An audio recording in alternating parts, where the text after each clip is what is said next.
ஆண்டவரும் அருமை இரட்சகருமாகிய இயேசு கிறிஸ்துவின் இன்றைய நாமத்தினால் இந்த மனமகிழ்ச்சி நாளின் காலை வேளையிலே உங்கள் யாவருக்கும் வாழ்த்துக்களை தெரிவித்துக் கொள்கிறேன். தேவனாகிய கர்த்தர் நல்லவர், கர்த்தரை துதியுங்கள், அவர் நல்லவர், அவர் கிருபை என்றும் உள்ளது. இந்த காலவேளை நாம் தேவனை துதித்து பாடி அவருடைய சமூகத்திலே நாம் அவருடைய பிரசன்னத்திலே களி கூறும்படியாய், அவருடைய வார்த்தையை பெறும்படியாய், அவர் சமூகத்தின் வல்லமை நாம் பெற்றுக்கொள்ளும்படியாய் தேவன் நமக்கு உதவிப்படி நாம் ஜெபிப்போம். எங்களை நேசிக்கும் நல்ல ஆண்டவரே, பரலோக பிதாவுடைய குமாரனாகிய இயேசு கிறிஸ்துவின் நாமத்தினால் இந்த மனமகிழ்ச்சியின் ஆராதனையிலே பங்கு பெறுகிற ஒவ்வொரு பிள்ளைகளோடும் இந்த பிரசன்னம் இருப்பதாக. ஆங்காங்க வீடுகளிலிருந்து இந்த ஆராதனை பார்க்கிற கேட்கிற உள்ளங்களை தேவனாகிய கர்த்தர் தம்முடைய பிரசன்னத்தினால் நிரப்பும்படி நாங்கள் ஜெபிக்கிறோம். எல்லா மேன்மை துதியும் புகழும் உமக்கு மாத்திரம் நாங்கள் கொண்டு வருகிறோம். இந்த ஆராதனை முழுதும் பரிசுத்த ஆவியானவர் பொறுப்பெடுத்துக் கொள்வீராக. உமக்கு மாத்திரம் நாங்கள் மகிமை கொண்டு வருகிறோம். இயேசுவின் மூலம் ஜெபிக்கிறேன் நல்ல பிதாவே, ஆமென். நம்முடைய உபத்திரவங்கள் நீங்கி போகும் என்கிற அருமையான பொருளுடைய பாடலை நாம் பாடி கர்த்தரை நாம் மகிமைப்படுத்துவோம்.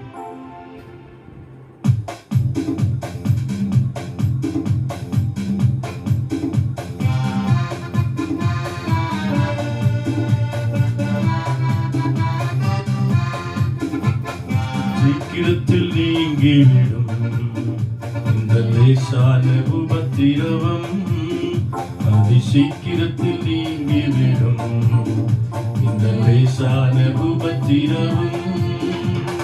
சோர்ந்து போகாதே, நீ சோர்ந்து போகாதே, சோர்ந்து போகாதே, நீ சோர்ந்து போகாதே, சீக்கிரத்தில் நீங்கிவிடும் இந்த லேசான உபத்திரவம்.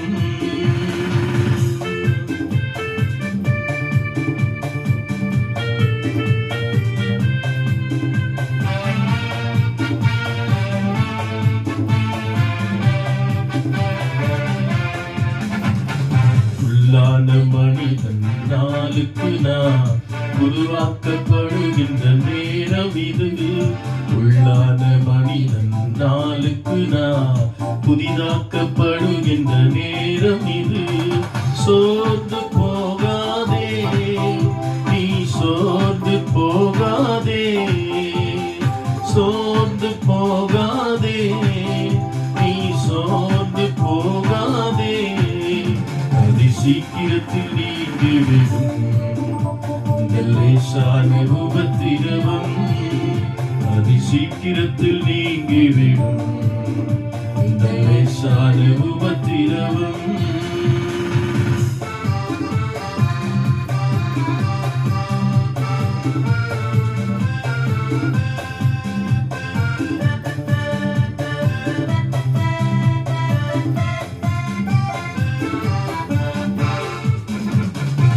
ஈடு இணையில்லா மகிமை இதனால் நமக்கு வந்திடுமே. ஈடு இணையில்லா மகிமை இதனால் நமக்கு வந்திடுமே.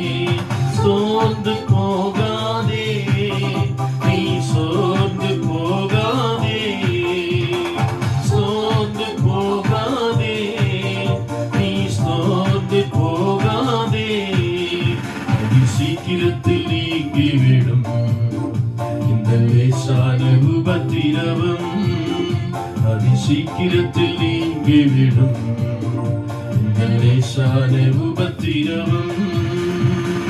காண்கின்ற உலகம் தேடவில்லை, காணாத பரலோகம் நாடுகிறோம். காண்கின்ற உலகம் தேடவில்லை, காணாத பரலோகம் நாடுகிறோம். சோர்ந்து போகாதே, நீ சோர்ந்து போகாதே, சோர்ந்து போகாதே, நீ சோர்ந்து போகாதே, அதி சீக்கிரத்தில் நீங்கிவிடும் இந்த லேசான உபத்திரவம், அதி சீக்கிரத்தில் நீங்கிவிடும் இந்த லேசான உபத்திரவம். கிறிஸ்துவின் பொருட்டு நொறுக்கப்பட்டார், பாக்கியம் நமக்கு பாக்கியமே. கிறிஸ்துவின் நிமித்தம் நொறுக்கப்பட்டார். பாக்கியம் நமக்கு பாக்கியமே.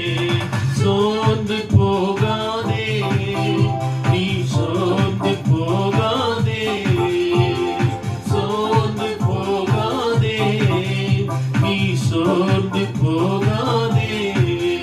அது சீக்கிரத்தில் நீங்கிவிடும் இந்த லேசான உபத்திரவம். அது சீக்கிரத்தில் நீங்கிவிடும் இந்த லேசான உபத்திரவம். மன்னவன் இயேசு வருகையிலே மகிழ்ந்து நாமும் களி கூறுவோம். மன்னவன் இயேசு வருகையிலே மகிழ்ந்து நாமும் களி கூறுவோம். சோர்ந்து போகாதே, நீ சோர்ந்து போகாதே, சோர்ந்து போகாதே, நீ சோர்ந்து போகாதே. அது சீக்கிரத்தில் நீங்கிவிடும் இந்த லேசான உபத்திரவம். அது சீக்கிரத்தில் நீங்கிவிடும் இந்த லேசான உபத்திரவம். மகிமையின் தேவன் ஆவிதாமே மன்னான நமக்குள் வாழ்கின்றார். மகிமையின் தேவன் ஆவிதாமே மன்னான நமக்குள் வாழ்கின்றார். சோர்ந்து போகாதே, நீ சோர்ந்து போகாதே, ஆமென். சோர்ந்து போகாதே, நீ சோர்ந்து போகாதே. அது சீக்கிரத்தில் நீங்கிவிடும் இந்த லேசான உபத்திரவம். அது சீக்கிரத்தில் நீங்கிவிடும் இந்த லேசான உபத்திரவம். சோர்ந்து போனோமோ அது சீக்கிரத்திலே இந்த உபத்திரம் நீங்கிவிடும். தேவனை தொடர்ந்து துதித்து பாடுவோம். ஆண்டவருக்கு இச்சூழ்நிலையெல்லாம் கடப்பது நமக்கு உதவி செய்வதற்கும் அவருக்கு லேசான காரியம். நாம் கர்த்தரை பாடி மயப்படுத்துவோம்.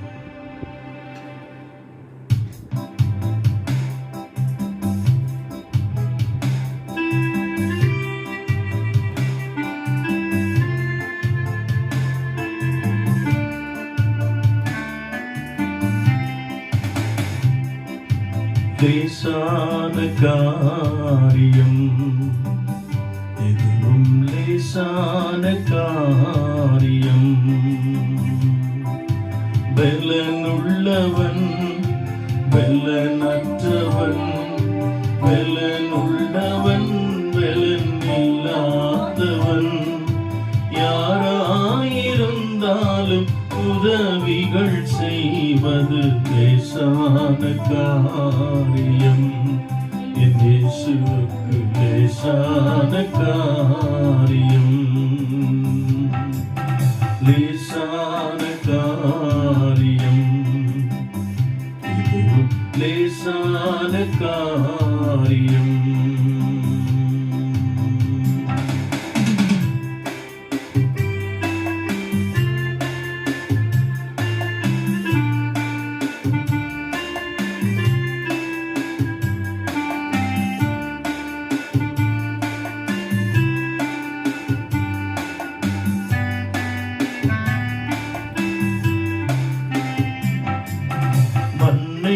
பிசைந்து மனிதனை படைத்தது லேசான காரியம்.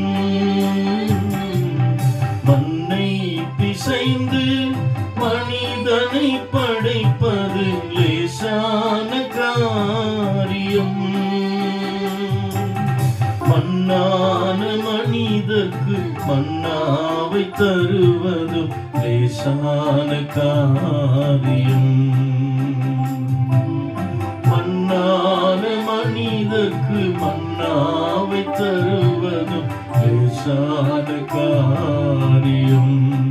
என் இயேசுவுக்கு லேசான காரியம், லேசான காரியம், இதுவும் லேசான காரியம். பெலனுள்ள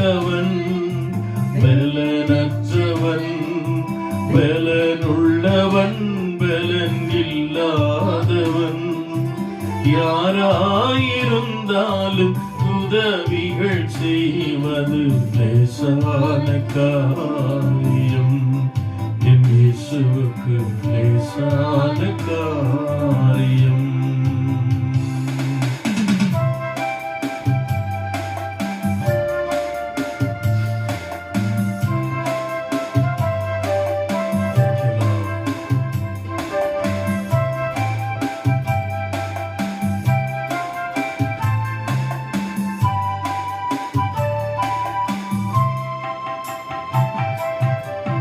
கூழாங்கல்லாலே கோழியாத் வீழ்ந்தது லேசான காரியம். கூழாங்கல்லாலே கோழியாத் வீழ்ந்தது லேசான காரியம். ஆழ்கடல் மீனதில் பறிப்பனம் எடுப்பதும் லேசான காரியம்.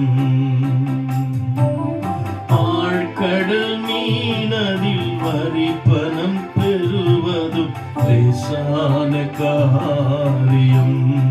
என் இயேசுவுக்கு லேசான காரியம். லேசான காரியம். எதுவும் லேசான காரியம்.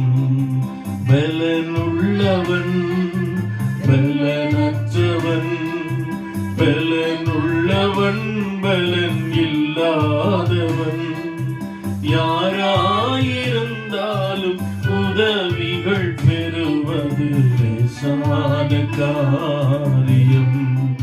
என் இயேசுவுக்கு லேசான காரியம்.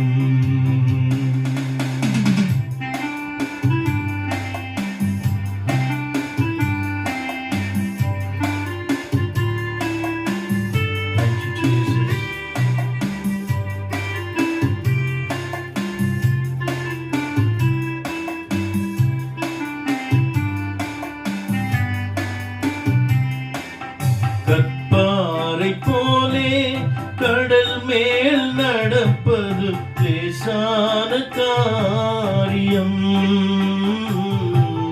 கற்பாறை போலே கடல் மேல் நடப்பது லேசான காரியம். கச்சாடி நீரதை கனிரசமாக்குவதும் லேசான காரியம். கச்சாடி நீரையும் கனிரசமாக்குவதும் லேசான காரியம். என் இயேசுவுக்கு லேசான காரியம். லேசான காரியம். லேசான காரியம். பலனுள்ளவன் பலனற்றவன், பலனுள்ளவன் பலன் இல்லாதவன், யாராயிருந்தாலும் உதவிகள் பெறுவது லேசான காரியம். என் இயேசுவுக்கு லேசான காரியம். லேசான காரியம்.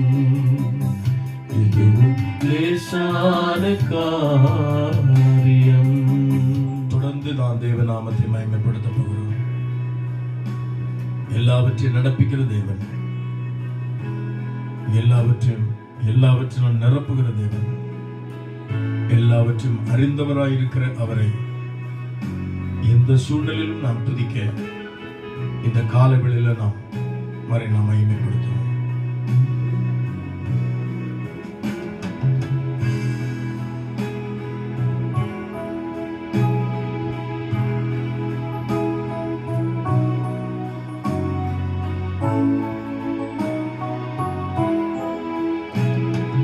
என்னாலுமே துதிப்பான் என் ஆத்துமாவே, நீ என்னாலுமே துதிப்பான்.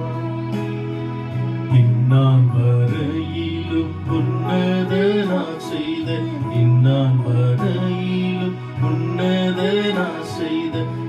எல்லையில்லா நன்மைகள் யாவும் மறவாதே என்னாலுமே துதிப்பார். என் ஆத்துமாவே நீ என்னாலுமே துதிப்பார்.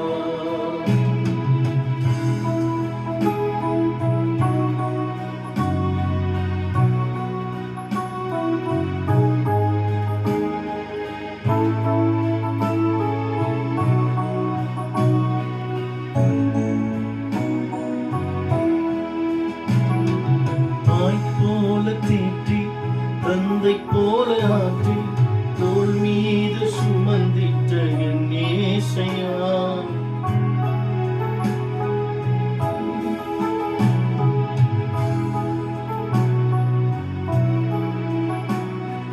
உம்மை போல அரவணைக்க யாரும் இல்லையே, உம்மை போல புரிந்து கொள்ள யாரும் இல்லையே.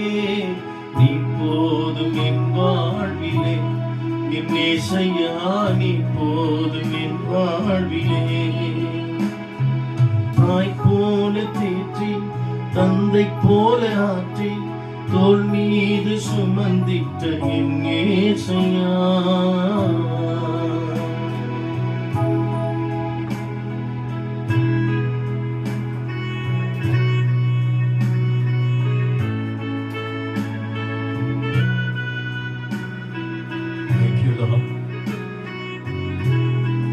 மலை போல துன்பம் வந்தார், அதை பனி போல உருகிட தேவன்.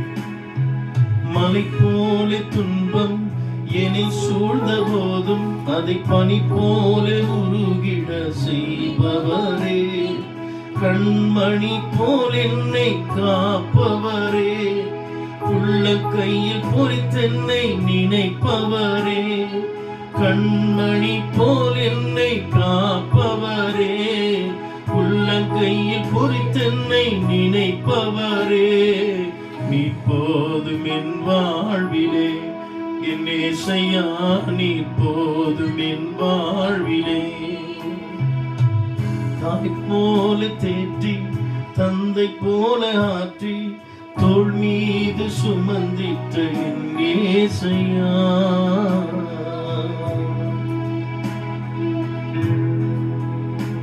பலவீனமான நேரம் அவர் கிருபை நமக்கு போதுமானது.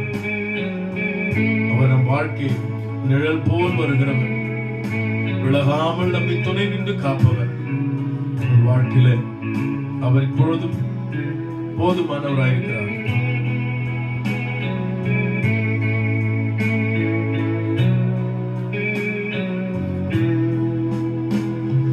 பலவீன நேரம் கிருபை உனக்கு போதும், பலவீனத்தில் பலன் போவேனின்றி.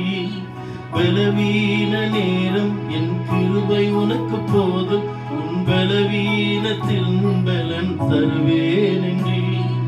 நிழல் போல என் வாழ்வில் வருபவரே, விலகாமல் துணை நின்று காப்பவரே.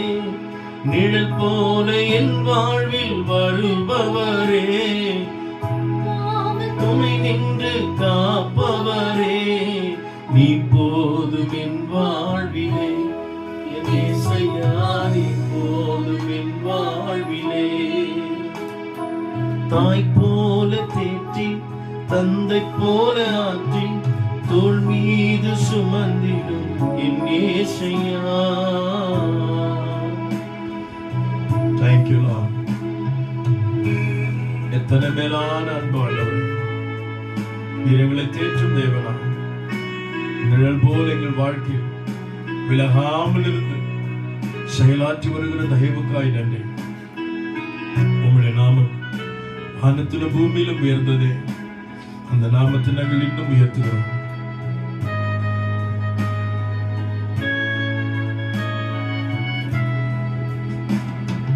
இயேசு என்ற திருநாமத்திற்கு எப்போதுமே மிக ஸ்தோத்திரம்.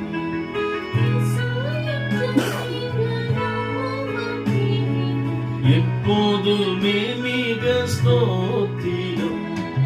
வானிலும் பூவிலும் மேலான நாமம், வல்லமையுள்ள நாமமது வானிலும் பூவிலும் மேலான நாமம், வல்லமை உள்ள நாமமது, தூய சொல்லி துடைத்திடும் நாமமது, தூய சொல்லி துடைத்திடும் நாமமது, இயேசு என்ற திருநாமத்திற்கு எப்போதுமே மிக ஸ்தோத்திரம். Thank you, Lord.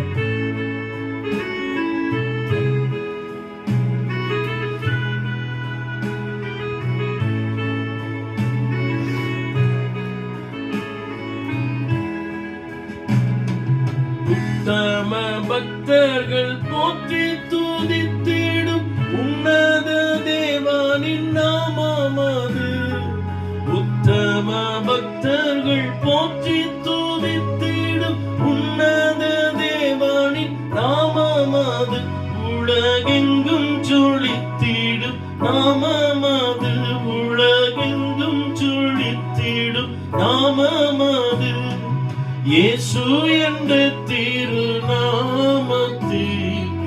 எப்போதுமே மிக ஸ்தோத்திரம். இயேசு என்ற திருநாமத்திற்கு எப்போதுமே மிக ஸ்தோத்திரம். மகிமை உமக்கன்றோ, மாட்சிமை உமக்கன்றோ, மகிமை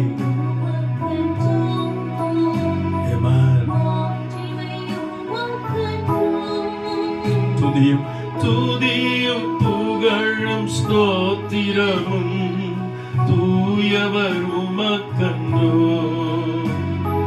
துதியும் புகழும் ஸ்தோத்திரமும் தூயவர் உமக்கன்றோ. ஆராதனை ஆராதனை ஆராதனை ஆராதனை என் அன்பர் இயேசுவுக்கே, என் அன்பர் இயேசுவுக்கே, மகிமை உமக்கென்றோ. அவருக்கே மகிமை சதா நாட்களிலும் உண்டாவதாக. ஒருவரை துதிக்கப்படத்தக்க தேவன் ஆண்டவரே, உம்முடைய நாமத்தை நாங்கள் உயர்த்துகிறோம். உம்முடைய புண்ணிய நாமம், உம்முடைய பரிசுத்த நாமம் உயர்த்தப்பட்டிருக்கிறதற்காக நன்றி செலுத்துகிறோம். நீர் உம்முடைய விலையேற பெற்ற ரத்தத்தினால் எங்கள் கொடுத்த அந்த விடுதலைக்காக ஸ்தோத்திரம் ஆண்டவரே. நன்றியோடு ஸ்தோத்திரிக்கிறோம். நாங்கள் விதமாய் நடக்க வேண்டும் என்பதற்கு எங்களை வழிகாட்டுகிற தீபமாக எங்கள் வாழ்க்கையில் நிறைந்திருக்கிறதற்காக ஸ்தோத்திரம். Amen. Thank you, Lord. வழிகாட்டும் தீபம் துணையாளரே, தேற்றும் தெய்வமே, வழிகாட்டும் தீபம் துணையாளரே, தேற்றும் தெய்வமே, அன்பால் பலத்தால் அனல் ஊட்டும் ஐயா அபிஷேகநாதரே, அன்பால் பலத்தால்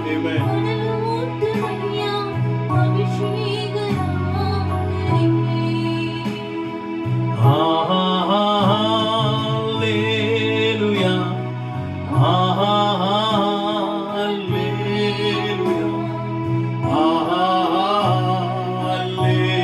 Hallelujah,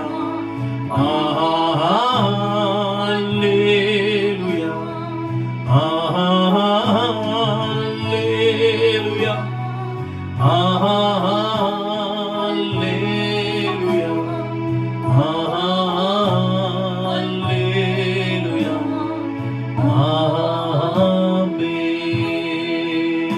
உயர உன்னதமான சிங்காசனத்தில் வீட்டிருக்கிற ராஜாதி ராஜாவும் கர்த்தாதி கர்த்தருமாயிருக்கிறீர்கள் ஆண்டவரே.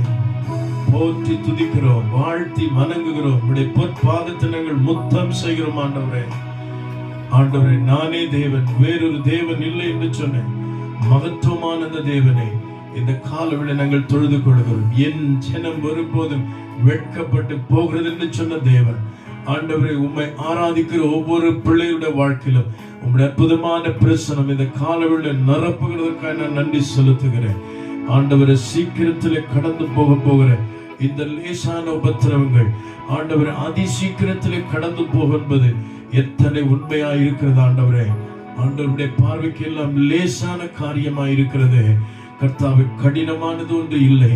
எங்கள் கர்த்தர், நாங்கள் ஆராதிக்கிற தேவன் எல்லாவற்றையும் மாற்றி அமைக்க வல்லவராய் இருக்கிறபடினாலே உம்மை நன்றியோடு ஸ்தோத்தரிக்கிறோம் ஆண்டவரே. கொந்தளித்த கடல் மேல் நடந்து வந்து காற்றையும் கடலையும் பார்த்து அதிட்டு அமைதலாயிரு என்று சொன்ன தேவன், இன்றைக்கு ஆண்டவரை கொந்தளிக்கிற எல்லா சூழ்நிலைகள் உங்களுடைய பிள்ளைகளுக்கு எதிராய், வாழ்க்கைக்கு எதிராய், சரித்துக்கு எதிராய், சூழ்நிலைக்கு எதிராய், ஜீவியத்துக்கு எதிராய், குடும்பத்திற்கு எதிராய் ஆண்டவரை எழும்புகிற எல்லா விதமான ஸ்தோத்திர கொந்தளிப்புகளை அமர்த்தும்படி ஆண்டவரை நீர் கடந்து வந்ததற்காக ஸ்தோத்திரம். நடு சமுத்திரத்திலே தன்னுடைய சீடர்கள் பயந்திருந்த போது 4ஆம் சாமத்திலே கடல் மேல் நடந்து வந்து காற்றையும் கடலையும் அதட்டின அதே தேவன் ஒரு அற்புதத்தை செய்கிறதுக்காக நான் நன்றி செலுத்துகிறேன். ஆண்டவரே, அற்புதமான சமூகம் ஒவ்வொரு குடும்பத்தை நிரப்பட்டும் ஆண்டவரே. தேவ பிரசன்னம் ஒரு இல்லத்தின் மேல் இறங்கி வருவதாக ஒவ்வொரு தேவ பிள்ளைகளை நீர் ஆண்டு கொள்ளும்படி நான் ஜெபிக்கிறேன். ஆண்டவரே, வியாதி, பலவீனங்கள், விக்கணங்கள், சோர்வுகள், பயங்கள் கர்த்தாவே மக்கு சோத்திரமுடைய பிள்ளைகள் அணுகாதபடி காத்துக் கொள்வீராக. தேவனை பற்ற விசுவாசத்தில் நம்முடைய பிள்ளைகள் தொடர்ந்து பயணிக்க நீர் உதவி செய்வீராக. அளவற்ற கிருபையினால் நம்முடைய ஜனத்தை நிரப்புவீராக.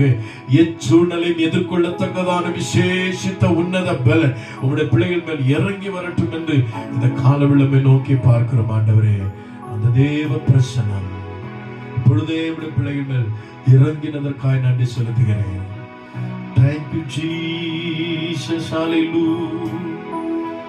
Glory, glory, hallelujah.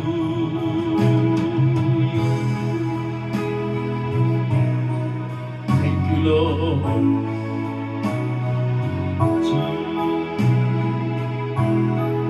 நீரெல்லாம் எங்களுக்கு பரலோகில் யாருண்டு ஜீவனாதா, நீரே அன்றி ஈகத்தில் வேறொரு தேற்றமில்லை பரமே, நீரே அன்றி ஈகத்தில் வேறொரு தேற்றமில்லை பரமே. ஸ்தோத்திரம் இயேசுநாதா, உமக்கென்றும் ஸ்தோத்திரம் இயேசுநாதா, ஸ்தோத்திரம் செய்கின்றோம் நின்னடியார் திரு நாமத்தின் ஆதரவில், ஸ்தோத்திரம் செய்கின்றோம் நின்னடியார் திருநாமத்தின் ஆதரவில். உமக்கே சகல மகிமை கனம் உண்டாவதாக. நீர் ஒருவரே ஸ்தோத்திரிக்கப்படத்தக்க தேவன், நீர் ஒருவரே ஆண்டவரை துதிக்கு பாத்திர, நீர் ஒருவரை துதியின் மத்தியில் வசிக்கிறவர். அதற்காகவே நீர் எங்களை சிருஷ்டித்தீர் ஆண்டவரே. இந்த ஜனத்தை எனக்கு ஏற்படுத்தினேன், என் துதியை சொல்லி வருவான்னு சொன்னீரேன். ஒருவர் கூட துதியாமல் இராதபடி இந்த ஆண்டவரை மனமகிழ்ச்சி நாளிலும் ஆண்டவரை தன்னை உண்டாக்கின தேவனை, தன்னை மீட்டெடுத்த தேவனை, தன்னை வாழ வைக்கிற தேவனை, தன்னை பாதுகாக்கிற ஆண்டவரை மனதார துதிக்கும்படி உம்முடைய பிள்ளைகளின் ஏவினதற்காக நன்றி செலுத்துகிறேன். சதா காலம் புகழப்படத்தக்கவரே நீர் மாத்திரம் வந்திருக்கிறாங்க. பிதாவாகிய தேவன், குமாரனாகிய கிறிஸ்து, பரிசுத்த ஆவியானுடைய ஐக்கியம் பிள்ளைகளோடு என்றென்றைக்கும் இருக்க நான் வேண்டுகிறேன். அப்படி செய்கிறதுக்கு நன்றி. இயேசு கிறிஸ்துவின் மூலம் வேண்டுகிறேன் நல்ல பிதாவே, ஆமென். அவருடைய பரிசுத்த நாமம் மகிமைப்படுவதாக. இந்த மனவசி நாளிலும் நாம் தேவனுடைய வசனத்தை நாம் தியானிக்கும்படியாக சங்கீதங்களின் புஸ்தகம் 138ஆம் சங்கீதம் 8ஆம் வசனத்தை நாம் வாசிக்க கேட்போம். கர்த்தர் எனக்காக யாவையும் செய்து முடிப்பார். கர்த்தாவே, உமது கிருபை என்றும் உள்ளது. உமது கரத்தின் கிரியைகளை நெகிழ விடாதிருப்பீராக. அன்புக்குரியவர்களே, தேவன் நமக்காக யாவற்றையும் செய்கிறவர். ஆகவே இந்த நாளில் செய்தியினுடைய தலைப்பு தேவன் நமக்காக செய்கிற காரியத்தையும் நாம் அவருக்காக செய்ய வேண்டிய சில காரியத்தையும் நாம் தியானிக்க போகிறோம். ஆண்டவராகிய தேவன் தான் செய்கிறதெல்லாம் துரிதமாக அல்லது சீக்கிரமாக வேதாகமத்தில் அவர் செய்த 4 காரியங்களை இந்த காலவேளையிலே நாம் தியானத்துக்கு எடுத்துக்கொள்வோம். அன்புக்குரிய தேவ ஜனமே, யாவற்றையும் அவர் நமக்காக அவர் செய்து முடித்திருக்கிறார். எல்லாவற்றையும் செய்ய வல்லவர். அவர் நமக்காக செய்த அநேக காரியங்கள் ஒன்று, முதலாவதாக ரோமருக்கு எழுதின புஸ்தகம் 16ஆம் அதிகாரம் 20ஆம் வசனத்திலே இவ்வாறு வேதம் சொல்கிறது: சமாதானத்தின் தேவன் சீக்கிரமாய் சாத்தானை உங்கள் கால்களின் கீழே நசுக்கி போடுவார். சமாதானத்தின் தேவன் சீக்கிரமாய் சாத்தானை உங்கள் கால்களின் கீழே நசுக்கி போடுவார். நம்முடைய கர்த்தராகிய இயேசு கிறிஸ்துவின் கிருபை உங்களுடனே கூட இருப்பதாக. ஆம் பிரியமானவர்களே, இந்த தேவன் முதலாவது செய்கிற காரியம் சாத்தானை காலின் கீழ் நசுக்கி போடுகிற தேவன். உலகத்திலே ஆதி முதற்கொண்டு தேவன் தம்முடைய சாயலின்படி சிருஷ்டித்த மனிதனுக்கு எதிராக செயல்படுவன் சாத்தான். இந்த சாத்தானுடைய செயல் எல்லாவற்றும் வேதாகமத்தில் பல இடங்களில் அவனுடைய காரியங்களை நாம் பார்க்க முடியும். தேவன் முதலாவது நமக்கு செய்தது சாத்தானுடைய அவனுடைய செயல்கள் எல்லாவற்றையும் தமது பாதபடிக்கு கீழே அதை நசுக்கி போட்டார். அதனால்தான் ஆண்டவராகிய தேவன் தன்னுடைய மனிதனை சாத்தான் வஞ்சித்த போது ஆதியாகமம் 3ஆம் அதிகாரம் 15ஆம் வசனத்திலே இப்படி எழுதப்பட்டிருக்கிறது: சர்ப்பமானது அன்றைக்கு ஏவாளை வஞ்சித்ததல்லவா, ஆகவே அந்த வஞ்சகத்திலே அவர்கள் விழுந்து போன போது ஆண்டவர் அவர்களுக்கு கொடுக்கிற சில காரியங்களை நாம் வாசிக்கிறோம். 3:15 இந்த சாத்தானை தேவன் எப்படி நசுக்கி போடுவார் என்று முன்னதாகவே தீர்க்க தரிசனமாய் அங்கு சொல்லப்பட்டிருக்கிறது. உனக்கும் ஸ்திரீக்கும் உன் வித்துக்கும் அவள் வித்துக்கும் பகை உண்டாக்குவேன். அவர் உன் தலையை நசுக்குவார். ஆகவே ஆண்டவர் உரைத்த வார்த்தையின்படி அவர் இந்த பூமியிலே நமக்காக பிசாசின் கிரியைகளை அழிக்க தேவகுமாரனாக இந்த உலகத்தில் வந்து அவருடைய செயல்கள் எல்லாவற்றையும் அவருடைய தலை அவர் நசுக்கி போட்டார் என்பதை நாம் வேதத்தில் பார்க்கிறோம். அப்போஸ்தலனாகிய யோவான் அது மிக தெளிவாக 3:18 அவர் எழுதுகிறதை நாம் வாசிக்கிறோம். அன்புக்குரிய தேவ ஜனம், வேதாகமத்தில் இந்த விசுவாசத்தை நாம் ஒருவேளை அடையாமல் இருப்போம் என்று சொன்னால் இந்த சத்துரு நம்மை மேற்கொள்ளக்கூடும். நம்முடைய வாழ்க்கையில் ஒரு பெரிய விசுவாசம் நமக்கு தேவை. நமக்கு எதிராக இருக்கிற சாத்தானை அவர் நசுக்கி போட்டார், நம்முடைய காலின் கீழ் நசுக்கி போட்டார் என்கிறதை விசுவாசிக்கும் பொழுதெல்லாம் கர்த்தர் அந்த அற்புதங்களை செய்வார்.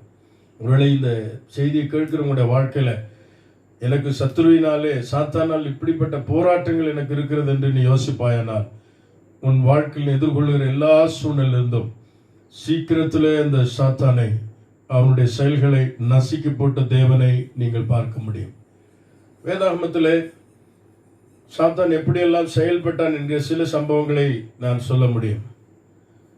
ஒன்று, நாலாகமத்தின் புஸ்தகம் 2ஆம் அதிகாரம் 21ஆம் அதிகாரத்திலே நாம் இவ்வாறு வாசிக்கிறோம். 21ஆம் அதிகாரம் 1 வசனத்திலே தாவீதை ஜனங்களை தொகையிடும்படியாக கணக்கிடும்படியாக பிசாசு சாத்தான் அவனை ஏவினான் என்று வாசிக்கிறோம்.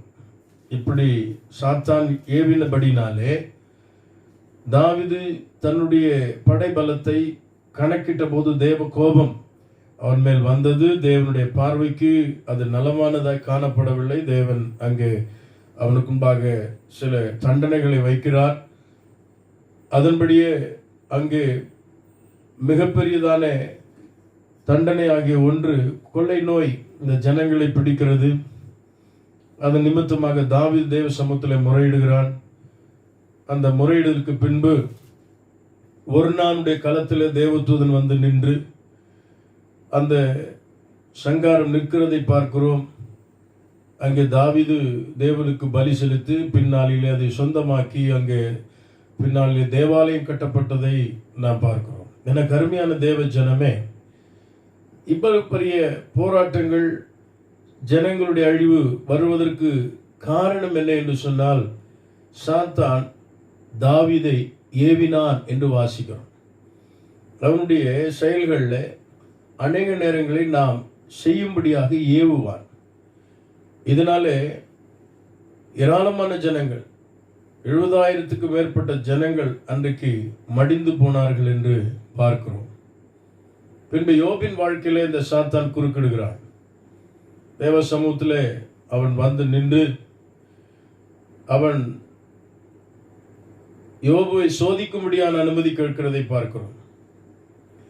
ஆகவே ஆண்டவர் அனுமதி அளிக்கிறார். அந்த சோதனையின் பின்பு யோபு புண்ணாக துலங்கினார். அவருடைய வாழ்க்கையிலே அந்த சோதனையிலே கர்த்தருக்காக நின்றார். காரணம், அவருக்கு தெரியும் தேவன் இந்த சாத்தானை நசுக்கி போட்டார் என்று சொல்லி. அந்த விசுவாசம் யோபுடைய வாழ்க்கையிலே சோதனைகள் மத்தியிலேயும் ஆண்டவரை உறுதியாய் பற்றி கொண்டதினாலே அந்த சோதனைகள் அவரை மேற்கொள்ள முடியவில்லை. 42ஆம் அதிகாரம் 1 வசனங்களை வாசிக்கும் பொழுது 10ஆம் வசனம் வரை வாசிக்கும் பொழுது யோபு எதையெல்லாம் இழந்தானோ அதை எல்லாவற்றையும் திரும்ப பெற்றுக் கொண்டாண்டு வாசிக்கிறோம். ஆகவே சாத்தான் இங்கே யோபுடைய வாழ்க்கையிலே சோதிக்கிறதை பார்க்கிறோம். மூன்றாவது ஒரு சம்பவத்தை நீங்கள் சகரியாவின் புஸ்தகத்தில் 3ஆம் அதிகாரம் 1, 2, 5 வசனங்கள் வரை வாசிக்கும் பொழுது அங்கு பிரதான ஆசாரியனாயிருந்த யோசுவாவை அவன் குற்றப்படுத்துகிறான். சாத்தானுடைய வேலை இதுதான். அவன் ஏவுகிறான், சோதிக்க அவன் அனுமதி கேட்கிறான், அவனை குற்றப்படுத்துகிறவனாயிருக்கிறான். ஒருவேளை இப்படி சாத்தானால் பல சோதனைக்குள்ளாக்கப்பட்டு இந்த காலை ஆராதனை நாம் காணப்படுமானால் நீங்கள் தைரியமாய் அறிக்கையிடுங்கள், இவனை காலின் கீழே ஆண்டவர் நசுக்கி போட்டார். ஆகவே குற்றப்படுத்த துணிந்த போது அங்கு தேவ தூதன் வந்து அவனுடைய வஸ்திரத்தை மாற்றுகிறதை நாம் வேதாகமத்தில் வாசிக்கிறோம். லூக்கா எழுதின சுவிசேஷம் 22ஆம் அதிகாரம் 3ஆம் வசனத்தில் வாசிக்கும் பொழுது ஆண்டவரோடு இருந்த சீடர்கள் ஒருவனாகிய யூதாசுடைய அவனுடைய வாழ்க்கையில சாத்தான் புகுந்தான் என்று வாசிக்கிறோம். அவன் புகுந்ததினாலே குற்றமில்லாத தேவாட்டுக்குட்டியாகிய இயேசு கிறிஸ்துவை, தான் நேசித்த தலைவரை, நேசரை, அவரோடு பயணித்து அவரோடு படுத்துறங்கி அவரோடு கூட வாழ்ந்து அற்புதங்களை கண்ட இந்த யூதாஸ், சாத்தான் அவனுக்குள் புகுந்தது நிமித்தம் அவரை காட்டி கொடுக்கும் நிலைக்கு அவன் தள்ளப்பட்டான். அருமையான தேவ ஜனமே, அது மட்டுமா, ஆதி சபையின் துவக்க நாட்களில் அப்போஸ்தலர் புஸ்தகம் 5ஆம் அதிகாரத்தில் நாம் வாசிக்கும் பொழுது அங்கே அனனியா சப்பீரா என்கிறதானே தம்பதியர் தேவனுக்கு விரோதமாக பொய் சொன்னபோது, அருமையான தேவ ஜனமே, வேதம் இப்படி சொல்லுகிறது, பிசாசு அந்த சாத்தான் உங்கள் இருதயத்தை நிரப்பினதென்ன, அந்த இருதயத்தை நிரப்புகிறான். இப்படி வேதாகமத்தில் பல இடங்களில் நாம் இப்படி பார்க்கிறோம். இயேசு கிறிஸ்துவின் நாட்களில் லூக்கா எழுதின சுவிசேஷம் 13ஆம் அதிகாரம் 16ஆம் வசனத்தில் வாசிக்கும் பொழுது, ஆபிரகாமின் குமாரத்தியாக இவளை சாத்தான் 18 வருஷமாக கட்டி வைத்தான் என்று வாசிக்கிறோம். இப்ப இந்த சாத்தான் குற்றப்படுத்துகிறான், இந்த சாத்தான் சோதிக்கிறான், இந்த சாத்தான் தூண்டுகிறான், இந்த சாத்தான் புகுந்து கொள்கிறான், இந்த சாத்தான் நிரப்புகிறான், இந்த சாத்தான் கட்டி வைக்கிறான். இப்படி பல காரியங்களை அவன் செய்கிறதை பார்க்கிறோம். இந்த கிரியைகள் எல்லாவற்றையும் அழிப்பதற்காகத்தான் தேவகுமாரனாகிய இயேசு கிறிஸ்து இந்த பூமிக்கு வந்தான். என் அன்பு சகோதரனே, சகோதரியே, இதை வேதம் மிக அழகாய் சொல்லுகிறது. ரோமர்ல பவுல் சொல்லுகிறார், சீக்கிரத்தில் காலின் கீழே அவனை நசுக்கி போடுவார். நீங்கள் விசுவாசிக்கிறீர்களா? இதுவரைக்கும் என் வாழ்க்கையில் அவன் நுழைந்து, குடும்பத்தில் நுழைந்து, என் சிந்தையில நுழைந்து, என் ஜீவியத்தில் நுழைந்து என்னை கெடுத்து போட பார்க்கிறானே, எனக்குள்ள ஒரு மாற்றம் வராதா என்று நீங்கள் ஏங்கிக் கொண்டிருக்கலாம். உங்களுடைய வாழ்க்கையில இன்றைக்கு நாளில் ஒரு தீர்மானத்தை நீங்கள் எடுத்துக்கொள்ளுங்கள். உங்கள் ஆண்டவர் உங்களுக்காக இந்த பூமியில வந்தது மட்டுமல்ல, அவர் செய்த மிகப்பெரிய காரியம், உங்கள் இருதயத்தை நிரப்புகிற, உங்களை சோதிக்க பார்க்கிற, உங்களை கட்டி வைக்க பார்க்கிற, உங்களை நிரப்ப பார்க்கிற, உங்களை ஏவ தூண்டுகிற அந்த பொல்லாத சாத்தானுடைய செயல்கள் எல்லாவற்றையும் சீக்கிரத்தில் அவர் காலின் கீழே நசுக்கி போட்டார். கோஃபீல்ட் பைபிளுடைய அதனுடைய ஆசிரியர் கோஃபீல்ட் என்கிற அந்த நபரை பற்றி நான் வாசிக்க கேட்டேன். அவர் மனம் திரும்பிய ஆரம்ப நாட்களில் அவர் செயின்ட் லூயிஸ் என்கிறதான கைவினை பொருட்கள் இருந்த ஒரு ஹாலுக்குள்ளே அவர் கடந்து சென்று அங்கு ஒரு ஜன்னல் வழியாய் ஒரு காரியத்தை கண்டாராம். அந்த ஹாலுக்குள்ளே ஒரு வரைபடம் வரையப்பட்டிருந்தது. அந்த வரைபடத்தில் தானியேல் சிங்ககவில் இருக்கிறது போலவும் அவருடைய கைகள் கட்டப்பட்ட நிலையில் இருக்கிறது. அவரை சுற்றிலும் கர்ச்சிக்கிற ஏராளமான சிங்கங்கள் சூழ்ந்திருக்கிற வேளையில் தானியேல் அவன் அண்ணாந்து பார்த்து ராஜாவோடு பேசுகிற ஒரு சம்பவத்தை கோஃபீல்ட் அவர்கள் அதை பார்த்தாராம். அவர் ஒரு வழக்கறிஞர், ஒரு குடிகார வழக்கறிஞராயிருந்தாராம். ஆகவே அதை பார்த்தவுடனே அவருடைய எண்ணத்தில் இவ்வாறு தோன்றியதாம், ஆண்டவரே, தானியேலை சுற்றி நிற்கிற சிங்கங்களைப் போல என்னை சுற்றிலும் பாவ பழக்கங்கள், பல காரியங்கள் என்னை விழுங்கி போடுவது போல என்னை சுற்றிலும் இருக்கிறதே. தானியேலின் சிங்கங்களின் கைக்கு தப்புவித்த தேவன் இந்த பொல்லாத ஆண்டவரே, இந்த அடிமைத்தனத்தின் இந்த பொல்லாத இந்த பாவ பழக்கத்திலிருந்து சிங்கம் போல என்னை விழுங்க பார்க்கிற இந்த காரியங்களிலிருந்து நீர் விடுவிக்க வல்லவராய் இருக்கிறீர் என்று சத்தமிட்டு அவர் அப்படி சொன்னாராம். பாருங்கள், கோஃபீல்ட் வாழ்க்கையில் ஒரு பெரிய மாற்றம் உண்டானது. அவர் தன் வீட்டுக்கு சென்றார். அந்த இரவு அது வரைக்கும் தன் வாழ்க்கையில பெறாத ஒரு மன நிறைவை, சமாதானத்தை, அந்த இரவு ஒரு பெரிய இளைப்பாறுதலை அவர் பெற்றுக்கொண்டாராம். அவருடைய இரட்சிப்பின் ஆரம்ப நாட்களில் கர்த்தர் அப்படிப்பட்ட ஒரு மகத்தான வல்லமையை தானியேலுடைய அந்த சம்பவத்தை, அந்த வரைபடத்தை கண்டு அப்படி விசுவாசித்த போது அவர் வாழ்க்கையில் இதை அனுபவித்தார். அன்றைக்கு உங்களை சுற்றிலும் சத்ரு சாத்தான் இவ்விதமாய் பல ஆயுதங்களை உங்களுக்கு எதிராய் தொடுத்து எவனை விழுங்கலாமோ என்று வகை தேடி சுற்றி திரிகிறான். அப்போஸ்தலனாகிய பேதுரு எழுதினாரே, கர்ச்சிக்கிற சிங்கத்தை போல உன்னை சுற்றிலும் அவன் இருக்கலாம். பலவாறு காரியங்களை கொண்டு உங்களை கட்டி போட நினைக்கலாம், உங்கள் உட்புக நினைக்கலாம், உங்களை ஏவுவதற்கோ தூண்டுவதற்கோ குற்றப்படுத்துவதற்கோ அவன் எழும்பலாம். அவனை சீக்கிரமாய் தன் காலின் கீழே நசுக்கி போடுவார் என்கிறதை நீங்கள் விசுவாசித்தால் இன்றைக்கு கர்த்தர் உங்கள் வாழ்க்கையில அந்த அற்புதங்களை செய்ய அவர் வல்லவராய் இருக்கிறார். இரண்டாவதாக என் அன்புக்குரியவர்களே, 2 கொரிந்தியரின் புஸ்தகம் 4ஆம் அதிகாரம் 17ஆம் வசனத்திலே இங்கேயும் தேவன் நமக்காக செய்த, சீக்கிரமாய் துரிதமாய் செய்த இன்னொரு செயலை பார்க்கிறோம். மேலும் காணப்படுகிறவைகளை அல்ல காணப்படாதவைகளை நோக்கி இருக்கிற நமக்கு அதி சீக்கிரத்தில் நீங்கும் லேசான நம்முடைய உபத்திரவம் மிகவும் அதிகமான நித்திய கனமகிமை உண்டாக்குகிறது. அதி சீக்கிரத்திலே நம்முடைய வாழ்க்கையில் இருக்கிற உபத்திரவங்களை அவர் நீக்கி போட போகிறார்.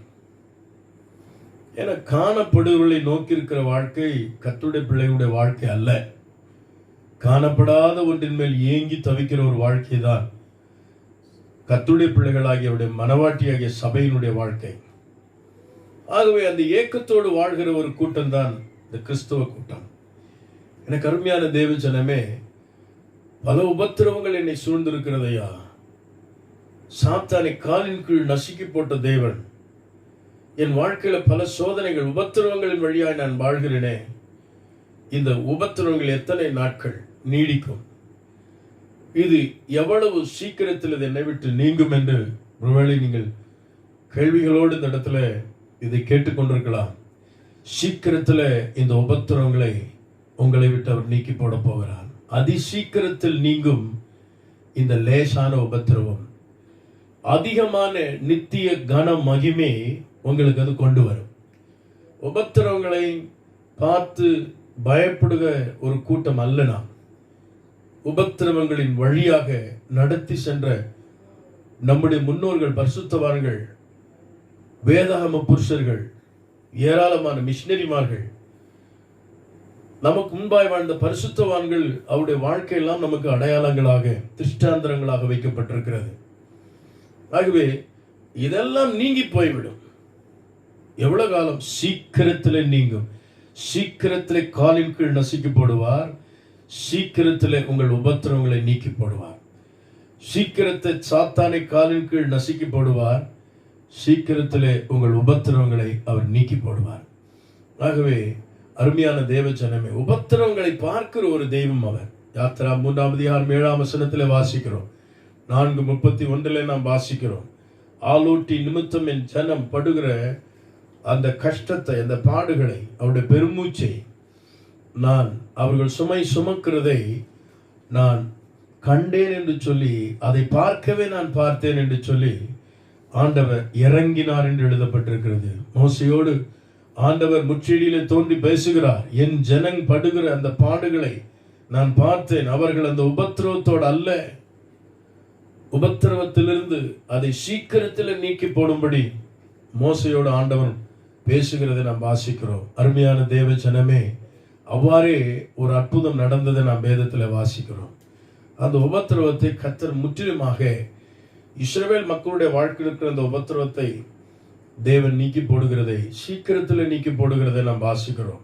பலத்த கையினால், ஓங்கிய பயத்தினாலும், எகிப்தின் ராஜாவுக்கு முன்பதாக ஒரு நிகழ்த்திய அற்புதங்களினாலே, மந்திரவாதிகள் கண்டு ஆச்சரியப்படும்படியான அற்புதங்களை, உலகமே பார்த்திராத பலத்த காரியங்களை எகிப்திலிருந்து தம்முடைய ஜனத்தை அழைத்து வரும்போது ஆண்டவர் செயல்பட்டார்.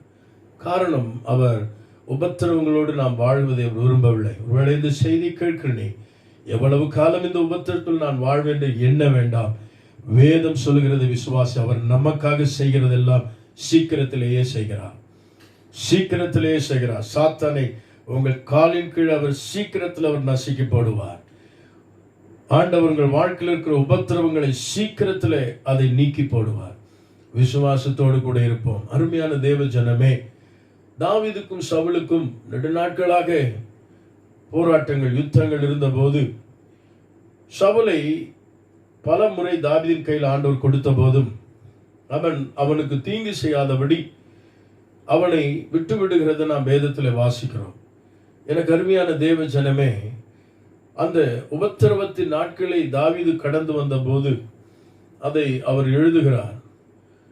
சிங்கங்களை பறிகொடுத்த, தன் குட்டியை பறிகொடுத்த கரடியைப் போல அவர் வனாந்திரத்திலே அவர் காணப்பட்டார்.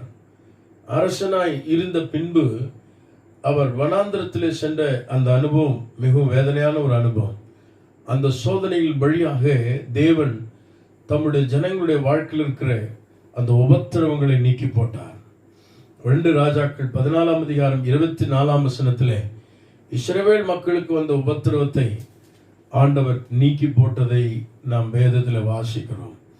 அருமையான தேவ ஜனமே, இப்படி சங்கீதங்களின் புஸ்தகம் 22, 24 இந்த வசனத்தை நாம் வாசிக்க கேட்போம். சங்கீதங்களின் புஸ்தகம் 22, 24. உபத்திரவப்பட்டவனுடைய உபத்திரவத்தை அவர் அற்பமாய் எண்ணாமலும் அருவருக்காமலும் தம்முடைய முகத்தை அவனுக்கு மறைக்காமலும் இருந்து தம்மை நோக்கி அவன் கூப்பிடுகையில் அவனை கேட்டருளினார். தம்மை நோக்கி கூப்பிடுகையில் அவனை கேட்டருளினார். உபத்திரவப்படுவடைய உபத்திரவத்தை தேவன் எண்ணாமல் போகிறவர் அல்ல. இந்த உபத்திரவத்திலிருந்து விடுவிக்கிற ஒரு தேவன் தான் நம்முடைய தேவன். யோசேப்பின் வாழ்க்கை நீங்கள் எடுத்துக்கொண்டால், அவன் சிறுவயது துவக்கி வாழ்க்கையில் பல உபத்திரவங்களை அவன் அனுபவிக்க வேண்டியதாக இருந்தது. அந்த நாட்கள் அவன் எவ்வளவு வேதனைப்பட்டிருப்பான்.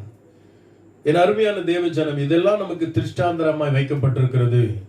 தேவன் சீக்கிரத்திலே அந்த உபத்திரவத்தின் வழியிலே அவனை நடத்தி கொண்டு போனாலும் ஒரு பெரிய விடுதலை கர்த்தர் கொடுத்தார்.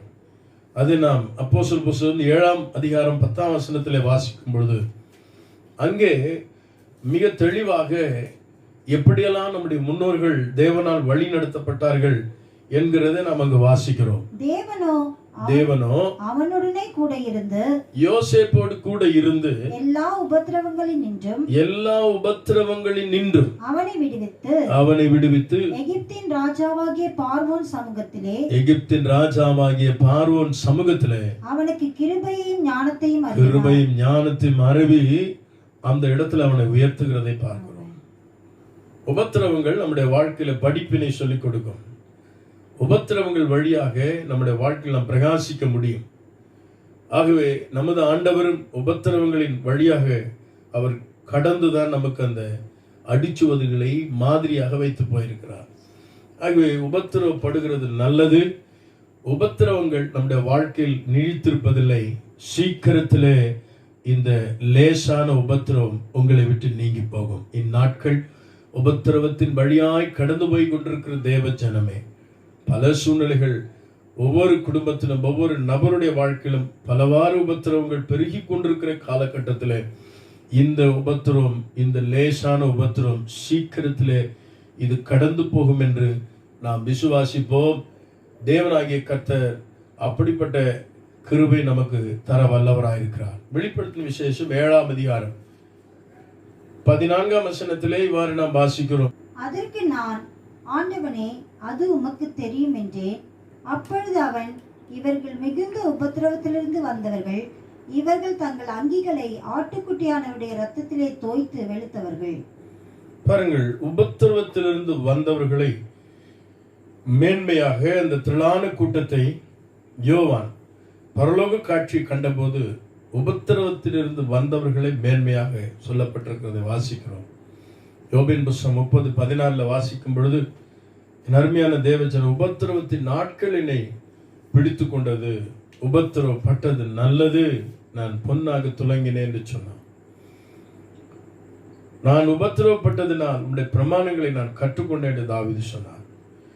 உபத்திரவத்தின் வழியாக இவர்கள் ஜெயித்தவர்கள் என்று சொல்லி வேதம் வெளிப்படுத்தின விசேஷத்தில் நாம் வாசிக்க கேட்டோம். ஆகவே இந்த உபத்திரவங்கள் எல்லாம் பலருக்கு பல சூழ்நிலை வந்த போதும் தேவன் அவர்களை இந்த உபத்திரவத்தின் வழியாக மேன்மைப்படுத்தியதை நாம் வேதத்தில் வாசிக்கிறோம். உபத்திரவப்பட்டவங்க அப்படியே போயிட்டாங்க அப்படின்னு பைபிள் எங்கன்னா இருக்குதா? இல்லவே இல்லை. உபத்திரவத்துக்கு பின்பு யோசேப்பை பாருங்கள், யோபுவை பாருங்கள், தாவீதை பாருங்கள், பரிசுத்தவான்களை பாருங்கள். முன்னோர்களுடைய வாழ்க்கையை நீங்கள் கவனித்து பார்த்தால் சில கால உபத்திரம், கொஞ்ச கால உபத்திரம், இந்த லேசான உபத்திரம் அது நீங்கி போகிற ஒன்றாய் இருக்கிறது. அது சீக்கிரத்தில் நீங்கி போகும் என்பதுதான் தேவன் செய்கிற மகத்தான செயல். ஆகவே உங்கள் வாழ்க்கையில சாத்தான் பலவாறு போராடினாலும் அவனை சீக்கிரத்திலே காலின் கீழ் நசுக்கி போடுவார். உங்கள் வாழ்க்கையில் சீக்கிரத்தில் உங்கள் வாழ்க்கையில் இருக்கிற உபத்திரவங்களை ஆண்டவர் நீக்கி போடுவார். மூன்றாவதாக சீக்கிரத்திலே ஆண்டவர் செய்கிற மற்றொரு செயலை லூக்கா எழுதின சுவிசேஷம் 18ஆம் அதிகாரம் 8ஆம் வசனத்திலே உங்களுக்கு தெரிந்த ஒரு சம்பவம். சீக்கிரத்திலே அவர்களுக்கு நியாயம் செய்வார் என்று உங்களுக்கு சொல்லுகிறேன். சீக்கிரத்திலே அவர்களுக்கு நியாயம் செய்வார். இந்த பகுதியிலே ஒரு பெண் நியாயாதிபதியினிடத்திலே போய் வழக்கை கொண்டு செல்லுகிறார். அந்த வழக்கை விசாரித்த நியாயாதிபதி அவன் ஒரு கடின இருதயமுடையவனாக இருந்தபடினாலே அந்த ஏழை விதைவிட வழக்கை விசாரிக்கவில்லை, தள்ளி போட்டான். ஆனால் வேதம் சொல்லுகிறது அவள் அலட்டி கொண்டே இருந்தாள். அவனை அலட்டி கொண்டிருந்தது நிமித்தம் ஆண்டவர் சீக்கிரத்திலே நியாயம் கிடைக்க செய்ததை நாம் வேதத்தில் வாசிக்கிறோம். கொடுமையான அந்த மனிதன் அவளுக்கு நியாயம் செய்வேன் என்று சொன்னாரே. ஆண்டவரை நம்பி இருக்கிற, கர்த்தருக்காக தன் ஜபத் வாழ்க்கையில உறுதியா இருக்கிற, தேவனை பின்பற்றுவதில் உறுதியா இருக்கிற, விசுவாசத்தில் உறுதியா இருக்கிற, திருச்சபை ஐக்கியத்தில் உறுதியா இருக்கிற உங்கள் வாழ்க்கையில உங்களுக்கு எதிராய் வருகிற நியாயக்கேடான எந்த ஒரு விஷயத்தையும், உங்களுடைய நன்மைகளை தள்ளி போடுகிற எந்த ஒரு விஷயத்திலையும் தேவன் சும்மா இருக்க மாட்டார். சீக்கிரத்திலே உங்களுக்கு நியாயம் செய்வார். இதற்கு எஸ்தரின் புஸ்தகம் 6ஆம் அதிகாரத்திலே ஒரு சம்பவத்தை வாசிக்கிறோம். ஒரு நாள் ராஜா அகாஸ்வேருக்கு தூக்கம் வரவில்லை. அகாஸ்வேரு ராஜா அந்த இரவிலே அங்கு இருக்கிறதானே புத்தகத்தை, அந்த டைரி எடுத்து வாசிக்கிறதை நாம் வாசிக்கிறோம். அன்புக்குரியவர்களே, அவன் அப்படி வாசிக்க துவங்கின போது இப்படி சில வார்த்தைகள் எழுதப்பட்டிருக்கிறது. 10, 11, 12 வசனங்கள். அப்பொழுது ராஜா ஆமானை நோக்கி, சீக்கிரமாய் நீ சொன்னபடி வஸ்திரத்தையும் குதிரையும் கொண்டு போய். சீக்கிரமாக என்று இங்கு எழுதப்பட்டிருக்கிறது. நியாயம் செய்ய வேண்டிய ஒரு காரியம். ராஜா அந்த நாட்குறிப்பை எழுதப்பட்டிருக்கிற அந்த டைரியை எடுத்து வாசிக்கிறான். ராஜாவுக்கு அவருக்கு அவனை கொல்ல திட்டமிட்ட ஒரு மிகப்பெரிய சதி நடந்திருக்கிறது. அந்த காரியத்தை, அப்படிப்பட்ட குற்றத்தை செய்ய வந்த நபர்களை அடையாளம் கண்டு பிடித்து ராஜாவை தப்புவித்த ஒரு மனிதன், அவருடைய பெயரும் அங்கு எழுதப்பட்டிருக்கிறது. அப்படி பெயர் எழுதப்பட்ட அந்த மனிதன், மொர்தெகாய் என்கிற அந்த மனிதனுக்கு செய்ய வேண்டிய, நியாயப்படி செய்ய வேண்டிய அந்த நன்மைகள், சலுகைகள், அவரை கனப்படுத்த வேண்டிய அந்த காரியம், அந்த தேசத்தில் இருந்த சட்டம், அந்த நபருக்கு ராஜ வஸ்திரம் தரித்து ராஜா ஏறுகிற கழுதின் மேல் ஏற்றி அவனை வாழ்க என்று கூறி அந்த தேசத்தின் வீதியிலே, முக்கிய வீதியிலே அவரை அழைத்து செல்ல வேண்டும். இப்படி கனம் பண்ண வேண்டிய ஒரு மனிதனை இவர்கள் விட்டுவிட்டார்கள். காரணம், அந்த நாட்களில் பிரதானியாயிருந்த ஆமான் என்பவன், அவன் அதை செய்யாமல் போனதுக்கு காரணம், இந்த மொர்தெகாய் ஆமானுக்கு கீழ்ப்படியாமல், ஆமானுக்கு பயப்படாமல், ஒரு அந்நிய மனிதனாயிருந்த அந்த ஆமானுடைய கொடுமையான செயல்களுக்கு கீழ்ப்படியாமல், பயப்படாமல் இருந்ததினாலே, அவனுக்கு வணக்கம் சொல்லாததினாலே இந்த ஆமான் இந்த மொர்தெகாயை கொலை செய்ய திட்டமிட்டிருந்தான். அநியாயமான ஒரு காரியம் அங்கு நடந்து கொண்டிருந்தது. ஆனால் கர்த்தர் சீக்கிரத்தில் ஒரு நியாயத்தை கொண்டு வந்தார். ஆமானுக்கே தெரியாது. மொர்தெகாய்க்கு கூட ஒருவேளை தேவன் செய்கிற காரியங்கள் புலப்படாத ஒன்றாக இருக்கலாம், தேவ ஜனமே. ஆனால் தேவனை ஆராதிக்கிற பிள்ளைகளுக்கு தேவன் நியாயத்தை செய்கிறவராய் இருக்கிறார். ஆகவே சீக்கிரத்தில் அவர் உங்களுக்கு நியாயம் செய்வார். உங்களுக்கு எதிராய், அவதூறாய், தவறாய் எடுக்கப்படுகிற எந்த ஒரு காரியமானாலும், எப்படிப்பட்டதான ஆயுதமானாலும், சூழ்ச்சிகளானாலும், தந்திரமானாலும், ஆண்டவர் எல்லாவற்றையும் நியாயத்தில் அதை கொண்டு வருவார். சீக்கிரத்திலே உங்களுக்கு தேவன் நியாயம் கிடைக்க செய்வார். எனக்கு ஒரு நீதி கிடைக்கவில்லையே, நியாயம் கிடைக்கவில்லை என்று ஒருவேளை ஏங்கிக் கொண்டிருக்கிற தேவ பிள்ளையே, சீக்கிரத்திலே சாத்தானை காலின் கீழ் நசுக்கி போடுகிற தேவன், சீக்கிரத்திலே உபத்திரவங்களை நீக்கி போடுகிற தேவன், சீக்கிரத்திலே உங்களுக்கு நியாயத்தை அவர் கிடைக்க செய்வார். இந்த புத்தகத்தில் வாசிக்கிறோம், ஒரு மிகப்பெரிய அற்புதம் நடந்தது. அதே ஆமானை ராஜா அழைத்து கேட்டபோது, அந்த ஆமான் எந்த மனிதனை கொலை செய்ய வேண்டும் என்று திட்டமிட்டானோ அந்த மனிதன் வாழ்க என்று வீதியெல்லாம் சொல்லி அவரை கொண்டு செல்கிற ஒரு செயலை தேவன் செய்ததை பார்க்கிறோம். எந்த இடத்துல தலை குனிந்து அவமானப்பட்டு உனக்கு நீதி கிடைக்காத ஒரு நிலைமையில் இந்த செய்தி நீ கேட்டுக்கொண்டிருப்பாயனால், சீக்கிரத்தில் கர்த்தர் உனக்கு அவர் நியாயம் செய்கிறவராய் இருக்கார். இதுதான் மொர்தெகாயுடைய வாழ்க்கையிலே நடந்தது.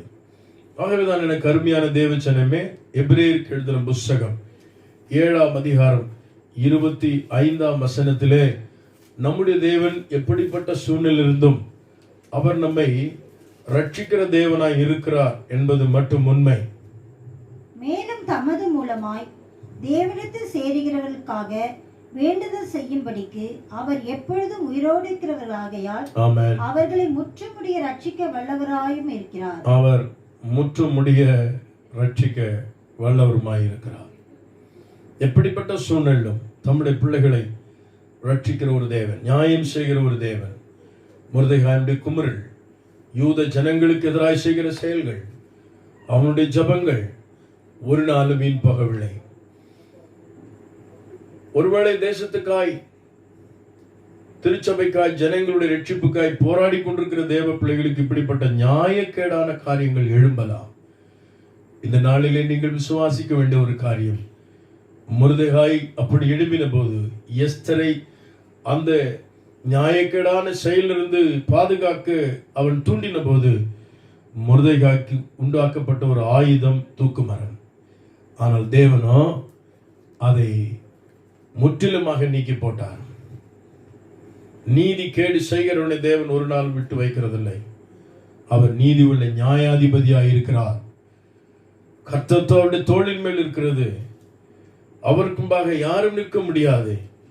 ஆகவே அந்த சர்வ வல்லமுள்ள தேவனை ஆராதித்த மொர்தெகாய் அந்த யூத ஜனங்களுக்கு எதிராக எழும்பின அந்த ஆமான் தன் வீட்டுக்கு முகத்தை தொங்க போட்டு கொண்டு வீட்டுக்கு சென்றான். அதன் பின்பு நடந்த நிகழ்வுகளுக்கு தெரியும். எந்த தூக்கு மரம் அவன் செய்தானோ அதே மரத்திலே அவன் தூக்கிலிடப்பட்டதை வேதாகமத்தில் வாசிக்கிறோம். என்னை கேட்கிற தேவ ஜனமே, தேவன் நீதி உள்ளவராய் இருக்கிறார். சீக்கிரத்திலே தேவன் உங்களுக்கு நியாயம் கிடைக்க செய்வார் என்பது உண்மையாயிருக்கிறது. நான்காவதாக, சீக்கிரத்தில் தேவன் நமக்கு செய்கிற நான்காவது ஒரு விஷயம், ஏசாயா தீர்க்கதரிசன புத்தகம் 58 அதிகாரம் 8 வசனத்தில் இப்படி வாசிக்கிறோம். அப்பொழுது விடியற்கால வெளுப்பை போல உன் வெளிச்சம் எழும்பி உன் சுகவாழ்வு சீக்கிரத்தில் துளிர்த்து உன் நீதி உனக்கு முன்னாலே செல்லும், கர்த்தருடைய மகிமை உன்னை பின்னாலே காக்கும். சீக்கிரத்திலே உன் சுக வாழ்வு துளிர்க்கும். ஒரு அருமையான வாசனம். இந்த ஆண்டுக்கு முன்பின ஆண்டு தேவன் நம்முடைய திருச்சபைக்கு இதை வாக்காக கொடுத்தார். இந்த வாக்குத்தத்தங்களை அநேகர் அதை மகிழ்ச்சியோடு பெற்றுக்கொண்டதை பல இடங்களில் நான் அதை கண்டேன். சீக்கிரத்திலே உன் சுக வாழ்வு துளிர்க்கும். என் அருமையான தேவ ஜனமே, சீக்கிரத்திலே சாத்தானை காலின் கீழ் நசுக்கி போடுவார். சீக்கிரத்திலே உங்கள் உபத்திரவங்கள் நீக்கி போடுவார். சீக்கிரத்திலே கர்த்தர் நியாயம் கிடைக்க செய்வார். சீக்கிரத்திலே உங்கள் சுக வாழ்வு துளிர்த்திட செய்வார். சுகமற்ற ஒரு நிலைமையில அசௌகரியமான ஒரு வாழ்க்கை வாழ்ந்து கொண்டிருக்கிற என் அன்பு சகோதரனே, சகோதரியே, எனக்கு ஒரு சுகமான நாட்கள் கிடைக்காதா? சீக்கிரத்தில் எனக்கு ஒரு சுக வாழ்வு துளிர்க்காதா? நான் இந்த வேதனையில் வாழ்ந்து கொண்டிருக்கிறேனே, எனக்கு ஒரு மாற்றம் கிடைக்காதா என்கிற இயக்கம் நம்முடைய வாழ்க்கையில மிகுதியாய் பெருகி கொண்டிருக்கலாம். மனதிலே, சரீரத்தில், வாழ்க்கையில சுகம் இல்லாத ஒரு நிலைமையில் ஒருவேளை இன்றைக்கு நீ காணப்படலாம். சீக்கிரத்தில் உன் சுக வாழ்வு துளிர்க்கும். இலை உதிர்ந்து போன மரத்தை போல காணப்படுகிற உன் வாழ்க்கையில இலை தாட்சியான நாட்களில் தேவன் ஆமேன் ஒரு இளைவேணி காலத்தின் ஆமேன் காரியத்தை உன் வாழ்க்கையில உண்டு பண்ண போகிறார். துளிர்விட்டு அநேகருக்கு ஆசீர்வாதம் உள்ள கனி கொடுக்கிற ஒரு வாழ்க்கையை ஆண்டவர் சீக்கிரத்தில் உனக்கு கொடுக்க போகிறார் என்பதுதான் உண்மை. என்னுடைய நாட்கள் முடிந்து போகுமோ, சுகமான நாட்களை நான் இழந்து விட்டேனே, மீண்டும் எனக்கு சுகமான நாட்கள் கிடைக்குமா என்றெல்லாம் ஏங்கி கொண்டிருக்கிற உன்னை பார்த்து கர்த்தர் சொல்கிறார், சீக்கிரத்தில் உன் சுக வாழ்வு துளிர்க்கும். ஆண்டவனுடைய நிலைமை மாற்றுகிற ஒரு தேவனாய் இருக்கிறார். ஒரு அற்புதத்தை ஆண்டவர் உங்களுக்காக செய்வார். ஒரு சம்பவத்தை நான் இப்படி வாசித்தேன். ஒரு விசுவாசியான ஒரு தேவ மகன், அவன் ஒரு சமயம், நீங்கள் யோவான் 14:26 வசனத்தில் வாசிக்கும் பொழுது பரிசுத்த ஆவியானவர் நம்மை வழி நடத்துகிற விதத்தை நாம் அங்கு வாசிக்கலாம். யோவான் 14:24 இயேசு இப்படி சொல்கிறார், என்னில் என் நாமத்தினாலே பிதா அனுப்ப போகிற பரிசுத்த ஆவியாகிய தேற்றரவாளனே எல்லாவற்றையும் உங்களுக்கு போதித்து நான் உங்களுக்கு சொன்ன எல்லாவற்றையும் உங்களுக்கு நினைப்பூட்டுவார். எல்லாவற்றையும் உங்களுக்கு போதித்து அவர் நினைப்பூட்டுவார். ஆகவே இந்த பரிசுத்த ஆவியானவர் அவர் எப்படிப்பட்டவர் என்பதை இயேசு சொல்லுகிறார். எல்லாவற்றையும் அவர் உங்களுக்கு போதித்து நினைப்பூட்டுகிற பரிசுத்த ஆவியானவர். வேதம் அதைத்தான் சொல்லுகிறது. அருமையான தேவ ஜனமே, இந்த சகோதரன் ஒருமுறை தன்னுடைய நண்பர்களோடு கூட அவர் மீன்களை பிடிப்பதற்காக தன்னுடைய சிறிய கப்பலிலே அவர் பயணித்துக் கொண்டிருந்த போது கடுமையான காற்று வீசினதாம். அந்த காற்றை எதிர்கொள்ள முடியாத நிலைமையில அவர் அந்த திசையை நோக்கி மீண்டும் பயணிக்க முடியாத ஒரு சூழல். காற்றின் ஓட்டத்திலேயே தன்னுடைய அந்த கப்பலை செலுத்தி அவர் பயணித்திருக்கலாம். ஆனால் ஆண்டவருடைய உள்ளத்துல ஒரு எண்ணத்தை ஆண்டவர் கொடுத்தாராம். நீ தெற்கு முகமாய் போகாமல் வடக்கை நோக்கி காற்று பலமாய் வீசுகிற அந்த எதிர்ப்புறத்தை நோக்கி நீ பயணிக்க வேண்டும் என்று ஆண்டவர் அவர் உள்ளத்துல உணர்த்தின போது அவ்வாறு அவர் பயணித்தாராம். தேவன் நம்முடைய வாழ்க்கையில பல அற்புதங்களை செய்வதற்கு சுகமான நாட்களை நமக்கு தருவதற்கு தேவன் நம்மை வழி நடத்துகிறார். நாம் இருக்கிற நிலைமையிலே நாம் சிக்கிக்கொள்ள காரணம், தேவ வழி நடத்துதலை உணராத போதெல்லாம் நாம் வறட்சியான காலங்களை காண முடிகிறது. ஆனால் தேவ வழி நடத்தலுக்கு நீங்கள் விட்டு பாருங்கள், சுக வாழ்வை நீங்கள் துளிர்க்க காண முடியும். ஆகவே தேவனுடைய சித்தத்துக்கு விட்டு கொடுத்து பலமான காற்றையும் எதிர்கொண்டு அவர்கள் பயணித்த போது பல மணி நேரங்கள் அந்த பயணம் அவர்களுக்கு தொடர்ந்ததாம். அருமையான தேவனுடைய ஜனமே, அப்படி பயணித்த போது பல மணி நேரங்களுக்கு பின்பு அவர்களுடைய கப்பலுக்கு முன்பதாக சிறு படகுகள், 4 படகுகள், நிறைய சிலர் அந்த சமுத்திரத்திலே தத்தளித்துக் கொண்டிருந்தார்களாம், ஜீவனுக்கு போராடி கொண்டிருந்தார்களாம். எங்களுக்கு வாழ்வு கிடைக்குமா, மரணத்தை எதிர்நோக்கி கொண்டிருக்கிறோமே. இந்த 4 படகுகளும் இருந்த பிள்ளைகள் தேவனுடைய பிள்ளைகள். இவர்கள் பயணித்த 10 நாட்களுக்கு முன்பு பயணித்த உண்மை சம்பவத்தை சொல்லுகிறேன். 10 நாட்களுக்கு முன்பு பயணித்த அவர்களுடைய அந்த கப்பல் எரிந்து போனது. அவங்க அந்த லைஃப் போட்ல, சிறு படகுகளிலே அவர்கள் அதிலிருந்து கொஞ்சம் சொற்பமான மாலுமிகள் அதில் தப்பித்து இந்த 4 படகுகளே அவர்கள் காணப்பட்டார்கள். அவர்கள் பயணித்த அந்த கப்பல் எரிந்து போனது. இப்போ வாழ்வா சாவா என்கிற நிலைமையில எங்களுக்கு வாழ்வு கிடைக்குமா என்று நினைத்த அந்த சூழ்நிலையில் அவர்கள் அந்த நடு சமுத்திரத்தில் ஜெபித்தார்கள். ஆண்டவரே, எங்களை காப்பாற்றும், எங்களுக்கு வாழ்வு தாரும் என்று சொல்லி ஜெபித்த அந்த ஜெபம் எங்கேயோ போய்கொண்டிருந்த ஒரு கப்பலை அதை திசை திருப்பி பரிசுத்த ஆவியானவர் இவர்கள் இருக்கும் பகுதிக்கு அவர்கள் கொண்டு வந்த போதுதான் இந்த கப்பலை செலுத்தி கொண்டு போன இந்த சகோதரனுக்கு அப்போதுதான் புரிந்ததான், தேவன் ஏன் எதிர்ப்புறமாக என்னை கப்பலை செலுத்த சொன்னார். ஆபத்திலே சிக்கி இருக்கிற யாரோவருடைய கூக்குரல், அந்த ஜெபம், எனக்கு சுகம் கிடைக்குமா, சுக வாழ்வு எனக்கு உண்டாகுமா என்று ஏங்கி கொண்டிருக்கிற அந்த விசுவாசத்தோடு போராடி கொண்டிருக்கிற அவர்களுக்காக தேவன் நடு சமுத்திரத்திலே ஒரு மாற்றத்தை ஏற்படுத்தி அற்புதத்தை செய்கிறவர் தான் நம்முடைய தேவன். அதையும் பாருங்கள், சீக்கிரத்திலே செய்ய வைக்கிறார். இல்லை என்றால் 10 நாட்களாய் தவித்துக் கொண்டிருந்த அவர்கள் மரணிக்க வேண்டிய ஒரு சூழ்நிலை வந்தது. ஒருவேளை இந்த செய்தி கேட்கின்ற வாழ்க்கையில சுகமற்ற நிலைமையில இந்த இடத்தில் நீ காணப்படுவாயானால் உனக்காக கர்த்தர், உனக்கு சுக வாழ்வை கொடுப்பதற்காக கர்த்தர் தம்முடைய தூதனை அனுப்புவார். உன் வாழ்க்கையில் அவர் அற்புதத்தை செய்வார். நிச்சயம் ஒரு மாற்றம் உன் வாழ்க்கையில் வரும் என்பதில் எந்த விதமான சந்தேகமும் இல்லை. ஆகவே தான் வேதாகமம் நமக்கு மிக அழகாய் சொல்லிக் கொடுக்கிறது. சீக்கிரத்தில் தேவன் நமக்கு செய்கிற காரியங்கள் என்ன, யாவற்றையும் செய்து முடிக்கிற அந்த தேவன் சாத்தானை காலின் கீழ் நசுக்கி போடுவார். உங்கள் உபத்திரவங்களை உங்கள் வாழ்க்கை விட்டு நீக்கி போடுவார். சீக்கிரத்திலே தேவன் உங்களுக்காக நியாயம் செய்வார். சீக்கிரத்திலே கர்த்தர் உங்கள் சுகமான வாழ்க்கையை துளிரச் செய்வார். ஆகவே இந்த தேவனுக்காக நாம் என்ன செய்ய வேண்டும்? அவர் நமக்காக யாவற்றையும் செய்திருக்கிறாரே, சுகமான வாழ்நாட்களை கொடுத்திருக்கிறார். இதுவரைக்கும் நம்ம சுகமாய் வாழ்ந்திருந்தோம். இப்பொழுது பாருங்கள், இந்த நாட்களை எண்ணி பார்க்கும் பொழுது, ஆண்டவரே, எத்தனையோ நாட்கள் நாங்கள் விடுதலையாய் வாழ்ந்த அந்த நாட்கள் இப்பொழுது இல்லையே.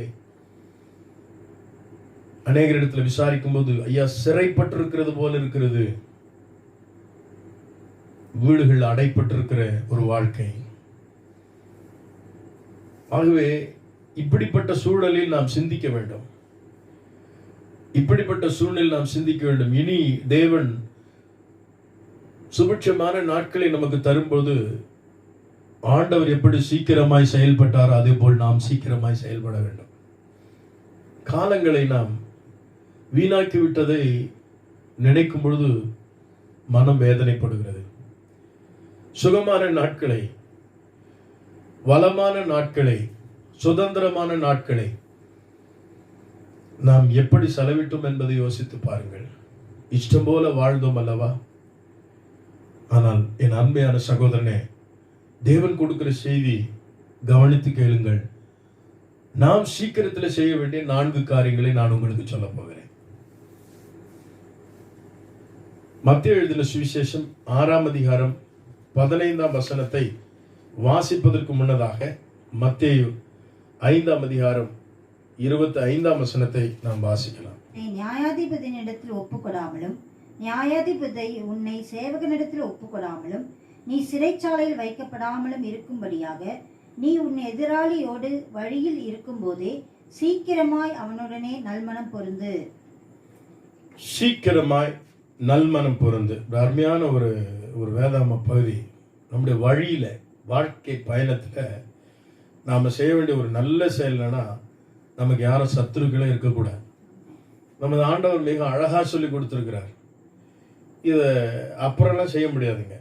நம்ம ஜீவனோடு இருக்கும்போதே, நம்முடைய வாழ்க்கையினுடைய இந்த பயணத்திலேயே, வழியிலேயே நாம், அருமையான தேவனுடைய ஜனமே, சீக்கிரமாய் நாம் நல்மனம் பொருந்த வேண்டும். அதனால்தான் வேதாமத்தில் இப்படி சொல்லப்பட்டிருக்கிறது, நீங்கள் குமாரன் கோபம் கொள்ளாமலும் நீங்கள் வழியில் அழியாமலும் இருக்க அவருடைய பாதத்தை முத்தம் செய்யுங்கள். அருமையான சத்தியம். அதுபோன்றுதான் தேவனோடு எப்படி நாம் நம்முடைய உறவை வளர்த்து கொள்ள வேண்டுமோ, அதே போல் உலகத்தோடு கூட தேவ சாயலாய் சிருஷ்டிக்கப்பட்ட மனிதரோடு அந்த உறவை வளர்த்து கொள்ள வேண்டும்.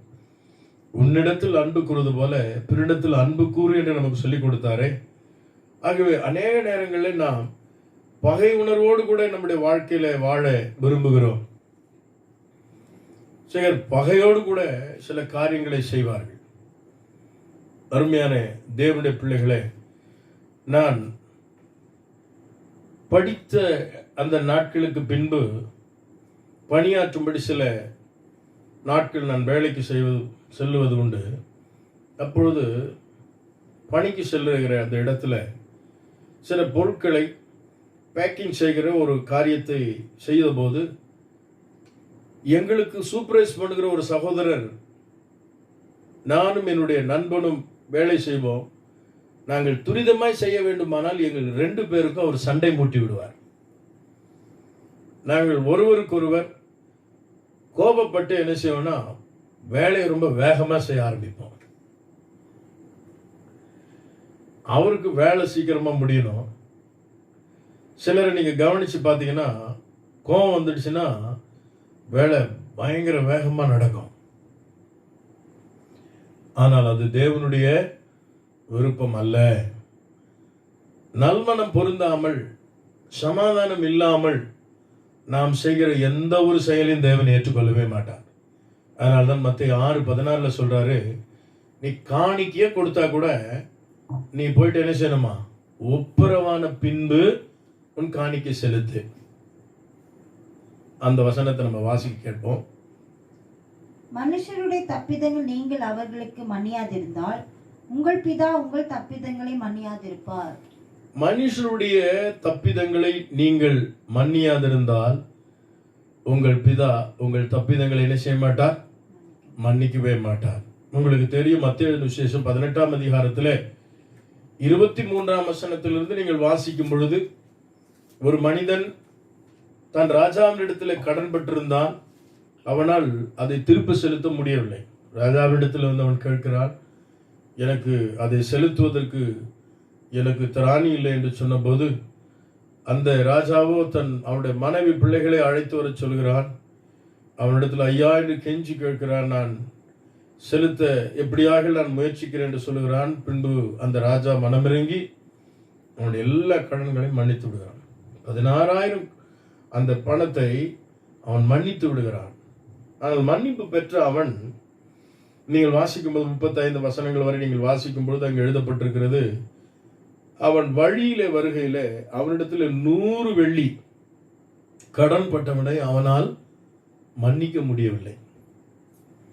அவனை கழுத்தை நெரித்து அவனுடைய கடனை திரும்ப கொடுக்க சொல்லி அவனை துன்பப்படுத்துகிற ஒரு செயலை நாம் பார்க்கிறோம்.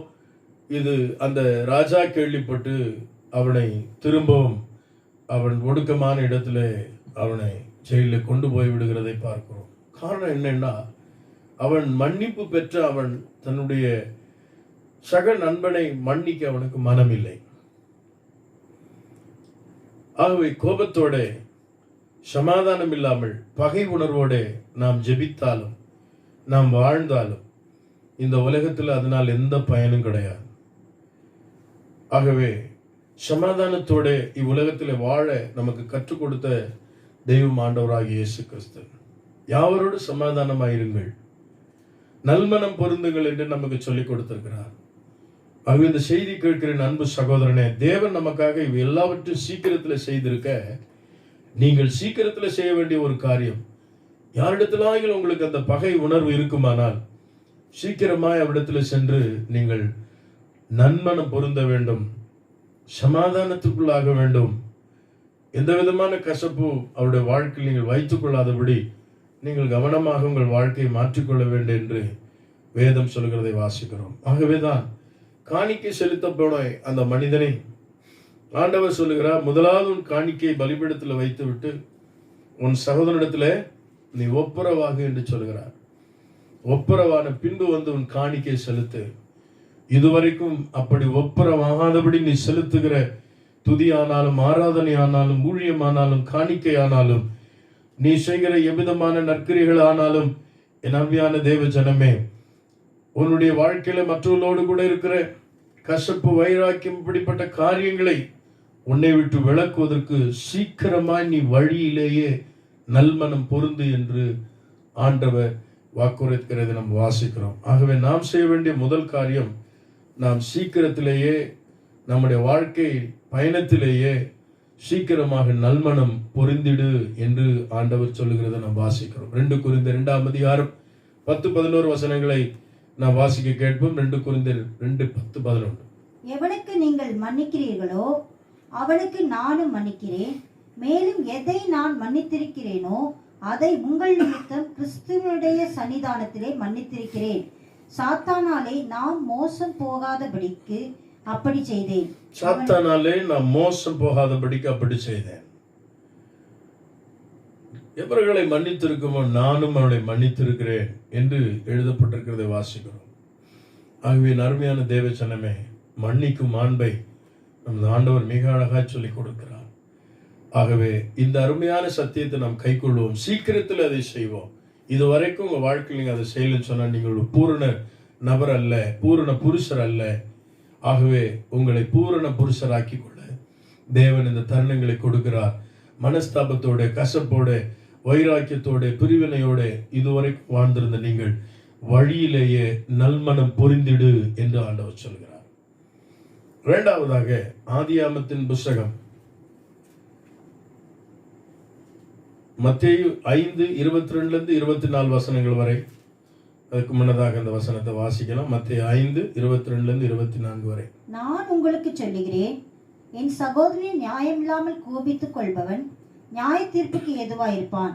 தன் சகோதரனை வீணன் என்று சொல்லுகிறவன் ஆலோசனை சங்க தீர்ப்புக்கு ஏதுவாயிருப்பான். பாருங்கள், தன் சகோதரனை வீணன் என்று சொல்லுகிறவன், கோபித்துக் கொள்ளுகிறவன், இவளை குறித்து இயேசு கிறிஸ்து நேரடியாக சொல்கிறார்.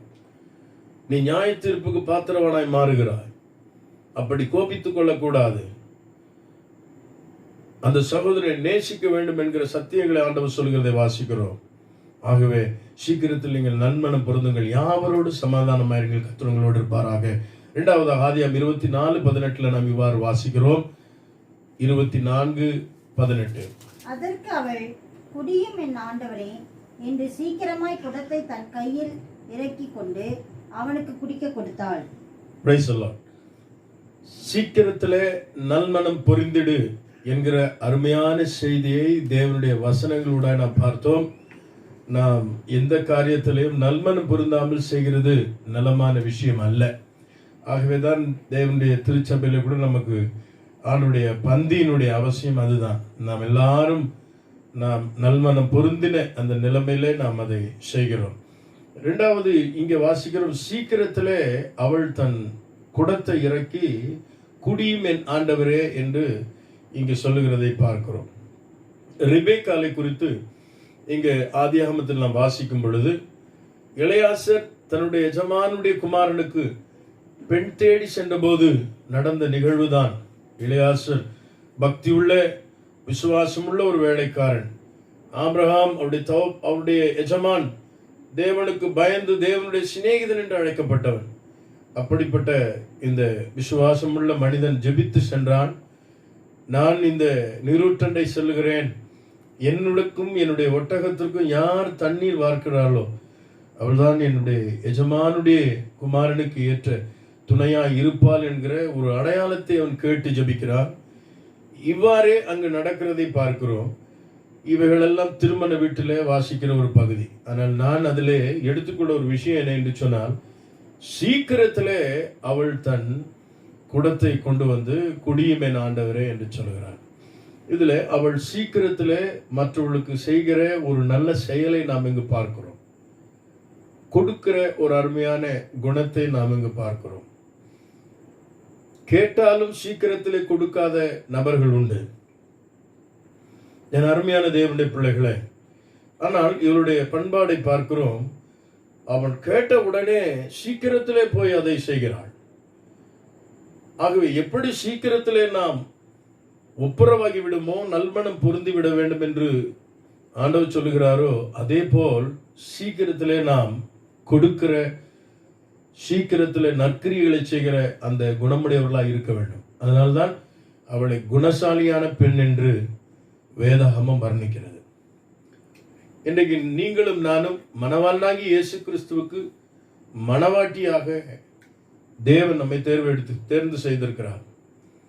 ஆகவே மணவாட்டியாய் தெரிந்து கொள்ளப்பட்டிருக்கிற நமக்குள்ளே இருக்க வேண்டிய ஒரு நல்ல குணாதிசயம் இந்த கொடுக்கிற குணம், நற்கிரியைகளை செய்கிற இந்த குணம்.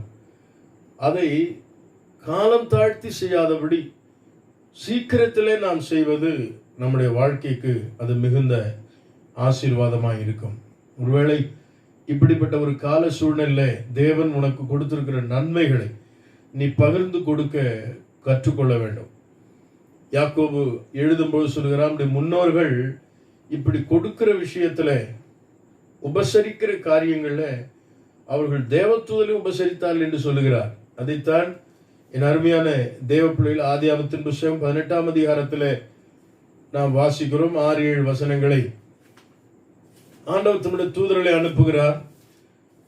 தூரத்திலே ஆபிரகாம் தன்னுடைய வீட்டுக்கு வருகிற 3 பேரை அவன் பார்க்கிறான். அருமையான தேவ ஜனமே, அந்த நிகழ்ச்சியை நான் உங்களுக்கு சொல்கிறேன். தன் வீட்டுக்கு வந்த அவர்கள் எப்படி உபசரித்தார்கள் என்பதை பாருங்கள். வாசிப்போம். அப்பொழுது ஆபிரகாம் தீவிரமாய் கூடாரத்தில் சாராள் இடத்திற்கு போய், நீ சீக்கிரமாய் 3 படி மெல்லிய மாவு எடுத்து பிசைந்து அப்பம் சுடு என்றான். சீக்கிரமாய் என்று அவன் சொல்லுகிறதை பார்க்கிறோம். 7ஆம் வசனத்திலேயும் ஆபிரகாம் மாட்டு மந்தைக்கு ஓடி ஒரு நல்ல இளங்கன்றை பிடித்து வேலைக்காரன் கையிலே கொடுத்தான். அவன் அதை சீக்கிரத்தில் சமைத்தான். சீக்கிரத்திலே இந்த காரியங்களை அவள் செய்கிறதை பார்க்கிறோம்.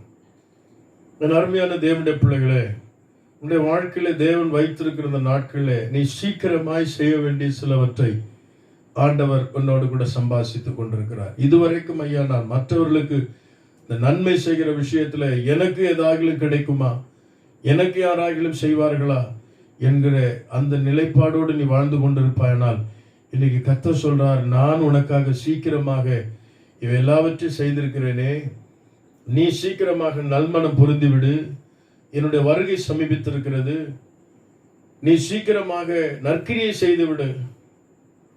ஆகவேதான் யோபுக்கு இருந்த எல்லா ஆஸ்திகள் எடுக்கப்பட்ட போது யோபின் வாயிலிருந்து வந்த வார்த்தை, கர்த்தர் கொடுத்தார், கர்த்தர் எடுத்துக்கொண்டார். கர்த்தருடைய நாமத்துக்கு ஸ்தோத்திரம்.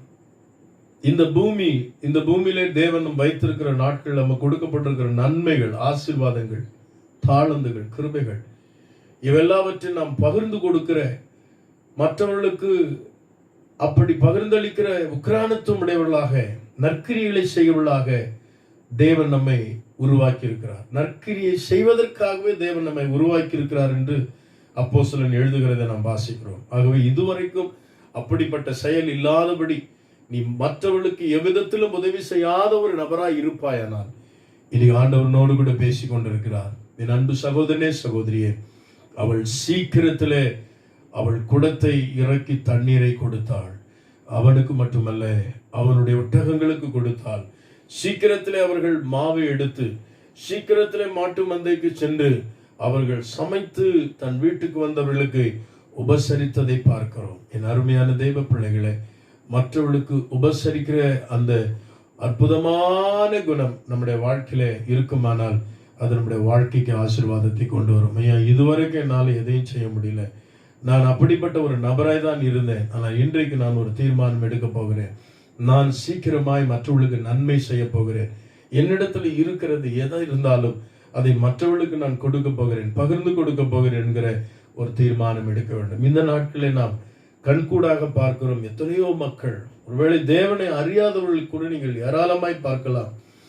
வீதிகள் இருக்கிறவர்கள், ஆதரவற்று இருக்கிறவர்கள், அருமையானவர்களே ஸ்தோத்திரம், இப்படிப்பட்டதானே ஆமென் ஸ்தோத்திர வாழ்க்கையிலே எந்த விதமான உதவியற்று இருக்கிற அப்படிப்பட்ட மக்களை தேடி சென்று அவர்களுக்கு உதவி செய்கிறதை பார்க்கிறோம். தங்களால் இயன்றதை அவர்கள் செய்கிற ஒரு அற்புதமான செயலை நாம் பார்க்கிறோம். அப்படிப்பட்ட ஒரு மனிதாபிமானம் இந்த நாட்களில் நம்முடைய தேசத்தில் நாம் மிகுதியாதி பார்க்க முடிகிறது. ஒரு கொடிய கொள்ளை நோய் மத்தியிலேயும் அவர்கள் ஓடி சென்று இந்த காரியத்தை செய்கிறார். நான் ஒரு சவரிடத்தில் பேசின போது, ஐயா, நாங்கள் வெளியே வர முடியாது, எங்களை லாக் பண்ணிட்டாங்க, எங்களுக்கு பயமா இருக்கிறது என்றெல்லாம் அவர் சொல்லும் பொழுது, ஒரு பக்கம் இன்னொருவரை நான் கேட்டேன், ஐயா, நாங்கள் அனுமதி பெற்று எங்களால் முடிந்த அளவுக்கு எடை இல்லை இருக்கிற இந்த காரியத்தில் யாராயிலும் நன்மை செய்யலாமா என்று சொல்லி சில தேவ பிள்ளைகள் செய்கிறதை பார்க்கும்போது உண்மையாகவே நான் அவளை ஆச்சரியப்பட்டு பாராட்டினேன். என்னை கேட்டுக்கொண்டிருக்கிற அருமையான தேவனுடைய பிள்ளைகளே, ஒருவனும் தனக்குரியதா எண்ணாதபடி அவர்கள் தனக்கு பெற்றுக்கொண்ட நன்மைகளை பிறருக்கும் பகிர்ந்தளிக்க வேண்டும் என்கிற இந்த அற்புதமான சிந்தையை நம்ம ஆண்டவர் நமக்கு கொடுத்திருக்கிறார். தேவன் தம்முடைய ஒரே பேரான குமாரனை நமக்காக கொடுத்தார். ஆண்டவர் இயேசு நமக்காக அவர் எல்லாவற்றையும் கொடுத்திருக்கிறார். ஆகவே என் அருமையான தேவ பிள்ளைகளை, உள்ள வாழ்க்கையில் நீங்கள் சீக்கிரமாக செய்ய வேண்டிய ஒரு காரியம், உங்கள் இருக்கிற காரியங்களை உங்களால் திராணி இருக்கிற வரைக்கும் நீங்கள் மற்றவர்களுக்கு நன்மை செய்ய வேண்டும். நன்மை செய்ய வேண்டிய காலத்தில் நீ அமைதியாக இருக்க வேண்டாம். ஆகவே செய்வதற்கு உனக்கு திராணி இருக்கும் பொழுது அதை சீக்கிரமாய் செய்ய வேண்டும் என்று பிரசங்கி சொல்லுகிறதை நாம் வாசிக்கிறோம். செய்ய வேண்டிய காலத்தில் நாம் அதை செய்ய வேண்டும், அதை தீவிரித்து செய்ய வேண்டும். அப்படிப்பட்ட கிருபைகளை கர்த்தர் உங்களுக்கு தருவாராக. ஒரு மனிதன் என்னிடத்தில் ஒன்றும் இல்லை என்று சொல்ல முடியாது. தேவன் சிலருக்கு சில காரியங்களில் நன்மையான காரியங்களை வைத்திருப்பார். உங்களுக்கு இருக்கிற அந்த காரியங்களை நீங்கள் மற்றவர்களுக்கு பகிர்ந்தளித்து பாருங்கள், உங்கள் பாத்திரம் நிரம்பி வழியும். ஆகவே சீக்கிரமாக நீங்கள் நற்கிரியை செய்ய பழகுங்கள், சீக்கிரமாக நீங்கள் கொடுக்க பழகுங்கள், சீக்கிரமாக பிறருடைய நலத்திற்காக நீங்கள் நன்மை செய்ய பழகுங்கள் தேவ பிள்ளைகள். ஆகவே ஒரு முறை அவள் நன்மை செய்தாலும் மறுமுறை ஐயா ஏதாகிலும் செய்யலாமா என்று அப்படிப்பட்ட ஒரு பாரத்தோடு கூட தனக்காக வைத்துக் கொள்ளாமல் பிறருக்கு எதையாகிலும் செய்யலாம் என்ற எண்ணமுடைய பிள்ளைகள் இந்த தேசத்தில் இருக்கிறபடினால் தான் தேவன் இந்த தேசத்தின் மேல் கிருபையாய் இருக்கிறார். என் அன்பு சகோதரனே, நாம் யாவருடைய நியாயாசனத்துக்கும்பாக நிற்க வேண்டும். நம்முடைய தேவன் ஜீவனுள்ள தேவனாய் இருக்கிறார். ஆகவே அவர் நமக்காக இத்தனை காரியங்கள் செய்திருக்கும் போது நாம் செய்ய வேண்டியது, முதலாவது நல்மனம் பொருந்துவதிலே சீக்கிரமாக நாம் வழியிலே அதை செய்வோம். இரண்டாவது, சீக்கிரத்திலே நாம் கொடுத்துடுவதற்கு, நற்கிரியை செய்வதற்கு நம்மை விட்டுக் கொடுப்போம். சீக்கிரத்திலே நல்மனம் பொருந்திடு, சீக்கிரத்திலே கொடுத்திடு. மூன்றாவதாக, சீக்கிரத்திலே அறிவித்திடு என்கிற ஒரு செய்தியை நாம் தியானிக்கலாம். மத்தேயு சுவிசேஷம் 28ஆம் அதிகாரம் 7ஆம் வசனத்தில் இப்படி வாசிக்கிறோம். சீக்கிரமாய் போய் அவர் மரித்தோரிலிருந்து எழுந்தார் என்று அவருடைய சீஷர்களுக்கு சொல்லுங்கள். Praise the lord. சீக்கிரத்திலே நல்மனம் பொருந்திவிட வேண்டும், சீக்கிரத்திலே நாம் கொடுத்திட வேண்டும், சீக்கிரத்திலே அவரை அறிவித்து விட வேண்டும். ஆகவே இந்த நல்ல செய்தியை அன்றைக்கு இயேசு உயிர்த்தெழுந்தார், தேவன் ஜீவனோடு இருக்கிறார், அவர் வாழ்ந்து கொண்டிருக்கிறார் என்கிற செய்தியை அதை கேட்டார்கள், அதை கண்டார்கள். அதை தொட்டு பார்த்த அவர்கள் ஓடி சென்று மற்றவர்களுக்கு சொல்லும்படியாக இங்கே சொல்லப்பட்டிருக்கிறதை வாசிக்கிறோம். காலம் தாழ்த்தி சொல்ல வேண்டிய நாட்கள் அல்ல, சீக்கிரமாய் தேவனுடைய சுவிசேஷத்தை சொல்லுகிற ஒரு கட்டாயத்தில் நாம் வாழ்ந்து கொண்டிருக்கிறோம். எனக்கு அருமையான தேவ ஜனமே, 2 ராஜாக்களின் புஸ்தகத்தில் இவ்வாறு ஒரு சம்பவத்தை நாம் வாசிக்கிறோம். 7ஆம் அதிகாரம் 1 to 9 வசனங்கள் வரை வாசிக்கும் பொழுது, அங்கு சமாரியாவின் ஒளிமுக வாசலிலே காத்திருந்த குஷ்டரோகிகளை நாம் பார்க்கிறோம். சமாரியா பட்டணம் முற்றுகையிடப்பட்டிருக்கிறது. சீரியருடைய பாளையம் அங்கு இறங்கி அவர்கள் கூடாரமிட்டு சமாரியாவுக்கு எதிராக யுத்தத்திற்கு ஆயத்தமாயிருக்கிறார்கள். சமாரியாவுடைய வாசல்கள் எல்லாம் அடைக்கப்பட்டிருக்கிறது. ஜனங்கள் வெளியே வர முடியாத சூழல். யுத்த மேகம் சூழ்ந்திருக்கிற ஒரு வேளையில் தேசத்துக்கு வெளியே இருக்கிற குஷ்டரோகிகளுக்கு ஆகாரம் இல்லை. அவர்கள் தேசத்துக்குள்ளே இருக்கிற ஜனங்கள் வெளியே வரும்போதும் அவர்களுக்கு ஆகாரம் கொடுப்பார்கள். தேசத்தின் ஜனங்களே இப்படிப்பட்ட முற்றுகையினாலே ஆகாரம் இல்லாதபடி முறுமுறுத்து கொண்டிருக்கிற ஒரு சூழல். ஒருவேளை நம்முடைய நிலைமையும் இன்றைக்கு அப்படித்தான் இருக்கக்கூடும். ஆனால் பாருங்கள், இந்த சூழ்நிலையும் இந்த குஷ்டரோகிகள் எடுக்கிற தீர்மானத்தை நம்ம அங்கு வாசிக்க கேட்கிறோம். அவள் இவ்வாறு சொல்லுகிறார்கள். வாசிப்போம். பின்பு அவர்கள் ஒருவரை ஒருவர் நோக்கி, நாம் செய்கிறது நியாயமல்ல. இந்நாள் நற்செய்தி அறிவிக்கும் நாள். நாம் மௌனமாய் இருந்து பொழுது விடியும் மட்டும் காத்திருந்தால் குற்றம் நம்மேல் சுமரும். அவர்கள் பொழுது விடியும் மட்டும் காத்திருந்தாள் குற்றம் நம்மேல் சுமரும். அப்போ அதனுடைய பொருள் என்ன? காலம் தாழ்த்த கூடாது. சீக்கிரமாய் செயல்பட வேண்டிய ஒரு காரியம். என் அருமையான தேவ ஜனமே, நீங்கள் சீக்கிரமாய் இதை நீங்கள் செய்யும் பொழுது மட்டும்தான் ஏராளமான ஜனங்கள் பரலோக ராஜ்யத்தை அடைய முடியும். ஆகவே ஆண்டவர் நமக்கு இறுதி கட்டளையாய் கொடுத்திருக்கிறார். நீங்கள் உலகமெங்கும் போய் சர்வ சிருஷ்டிக்கும் சுவிசேஷத்தை பிரசங்கிங்கள் என்று மார்க்கில் ஆண்டவர் நமக்கு வாக்கு கொடுத்திருக்கிறார். ஆகவே அன்பான தேவ பிள்ளைகளே, நாம் சீக்கிரமாய் செய்ய வேண்டிய ஒரு காரியம், நம்முடைய ஆண்டவர் அவர் இரட்சகராய் இருக்கிறார். அவர் ஜீவனோடு கூட இருக்கிறார். அவர் திரும்ப வரப்போகிறார் என்கிற இந்த நற்செய்தியை, இந்த முழு உலகத்துக்கு அவர் மீட்பை அவர் கொடுத்திருக்கிறார் என்ற நற்செய்தியை, இந்த ரட்சிப்பின் வழியாக பரலோகம் செல்ல வேண்டும் என்கிற இந்த நற்செய்தியை இந்த உலகத்தாருக்கு அறிக்க வேண்டிய தலையாய கடமை நமக்கு தேவன் வைத்திருக்கிறார். பவுல் அப்போஸ்தலன் சொல்லும்போது, சுவிசேஷத்தை நான் சொல்லாவிட்டால் எனக்கு ஐயோ என்று சொல்கிறார். அது என் மேல் விழுந்த கடமை என்று சொல்கிறார். என்னை கேட்டுக்கொண்டிருக்கிற பிரியமான சகோதரனே, எத்தனையோ நாட்கள் நாம் சுவிசேஷத்தை அறிவிக்காத ஒரு விசுவாசியாய் இருந்திருக்கலாம். ஆனால் இக்காலகட்டத்தில் இச்சம்பவத்தை நீங்கள் கவனித்து பாருங்கள். தேசம் முடக்கப்பட்டிருக்கிறது. வெளியே சொல்வார் இல்லை, உள்ளே சொல்வார் யாரும் இல்லை. ஆனால் வெளியே இருக்கிற குஷ்டரோகிகளுக்கு ஒரு எண்ணம் உண்டானது. நாம் இப்பயே இருந்தால் நாம் பட்டணத்துக்குள்ளே செல்லாமல் ஆகாரம் இல்லாமல் மரித்து போவோம். நாம் சீரியாவுடைய பாளையத்துக்கு சென்றால் அவர்கள் சத்துருக்கள் நம்மை கொன்று போடுவார்கள். அங்கு போனால் நாம் செத்துப்போம். எப்படியோ நாம் சத்துருக்கள் இருக்கிற அந்த தானியத்தை நோக்கி செல்லுவோம். ஆகவே அவர்கள் நம்மை கொன்று விடுவார்களோ என்கிற ஐயப்பாடோடு கூட நாம் வாழ்ந்து கொண்டிருக்கிற அநேக சூழல் உண்டு. ஆனால் துணிந்து சென்றார்கள். வேதாகமம் சொல்லுகிறது, இந்த குஷ்டரோகிகள் நடந்து வந்த சத்தம், அவர்கள் எகிப்தியரோடு கூட ஏத்தியரோடு கூட இந்த சமாரியாவும் இணைந்து நமக்கு எதிராக யுத்தத்துக்கு வந்து விட்டார்கள் என்ற அவர்களே நினைத்து கொண்டு இவருடைய நடையின் சத்தம் குதிரையில் வருகிற சத்தத்தை போல அவருடைய செவிகளை கேட்டதாம். பயந்து நடுங்கி தங்கள் கூடாரங்களை விட்டு, தட்டுமுட்டுகளை விட்டு, தன்னுடைய பண்ட பாத்திரங்களை விட்டு அங்கு வெள்ளியும் பொன்னையும் விட்டு ஆகாரத்தை விட்டு அவர்கள் அந்த இரவில் ஓடி போனார்கள். இரவெல்லாம் போய் ஒவ்வொரு கூடாரத்தில் இருக்கிற பொருட்களை எடுக்கிறார்கள். அங்கிருக்கிற உணவுகளை அவர்கள் புசிக்கிறார்கள். அதன் பின்பு அடுத்த கூடாரத்தை இப்படியே சொல்லும்போது அவர்கள் பேசிக்கொள்கிறார்கள், நாம் இப்படியே செய்வது நியாயம் அல்ல. நாம் மட்டும் இப்படி புசித்து நம்முடைய தேசம் புசியாமல் இருப்பது நியாயம் அல்ல. நாம் மட்டும் இந்த ரட்சிப்பை பெற்று இந்த தேசத்திற்கு அநேக இந்த ரட்சிப்பை நிச்சயம் இல்லாதிருப்பது நியாயம் அல்ல. ஆகவே நாம் ஒன்றே செய்ய வேண்டும். நல்மனம் பொருந்த வேண்டும் என்று சொன்னேன். கொடுக்க வேண்டும், நற்கிரியை செய்ய வேண்டும் என்று சொன்னேன். இப்பொழுது நான் சொல்கிறேன், நற்செய்தி சொல்ல வேண்டும். ஐயா, ஏதோ பொருள் கொடுத்தேன், அது மட்டும் பெருசு கிடையாது. இப்பொழுது நாம் நற்செய்தியை சொல்ல வேண்டும். சுவிசேஷத்தை அறிவிக்க வேண்டிய ஒரு அற்புதமான தருணத்தை தேவன் நமக்கு கொடுத்திருக்கிறார். என் அன்பு சகோதரனே, இயேசுதான் ரட்சகர்.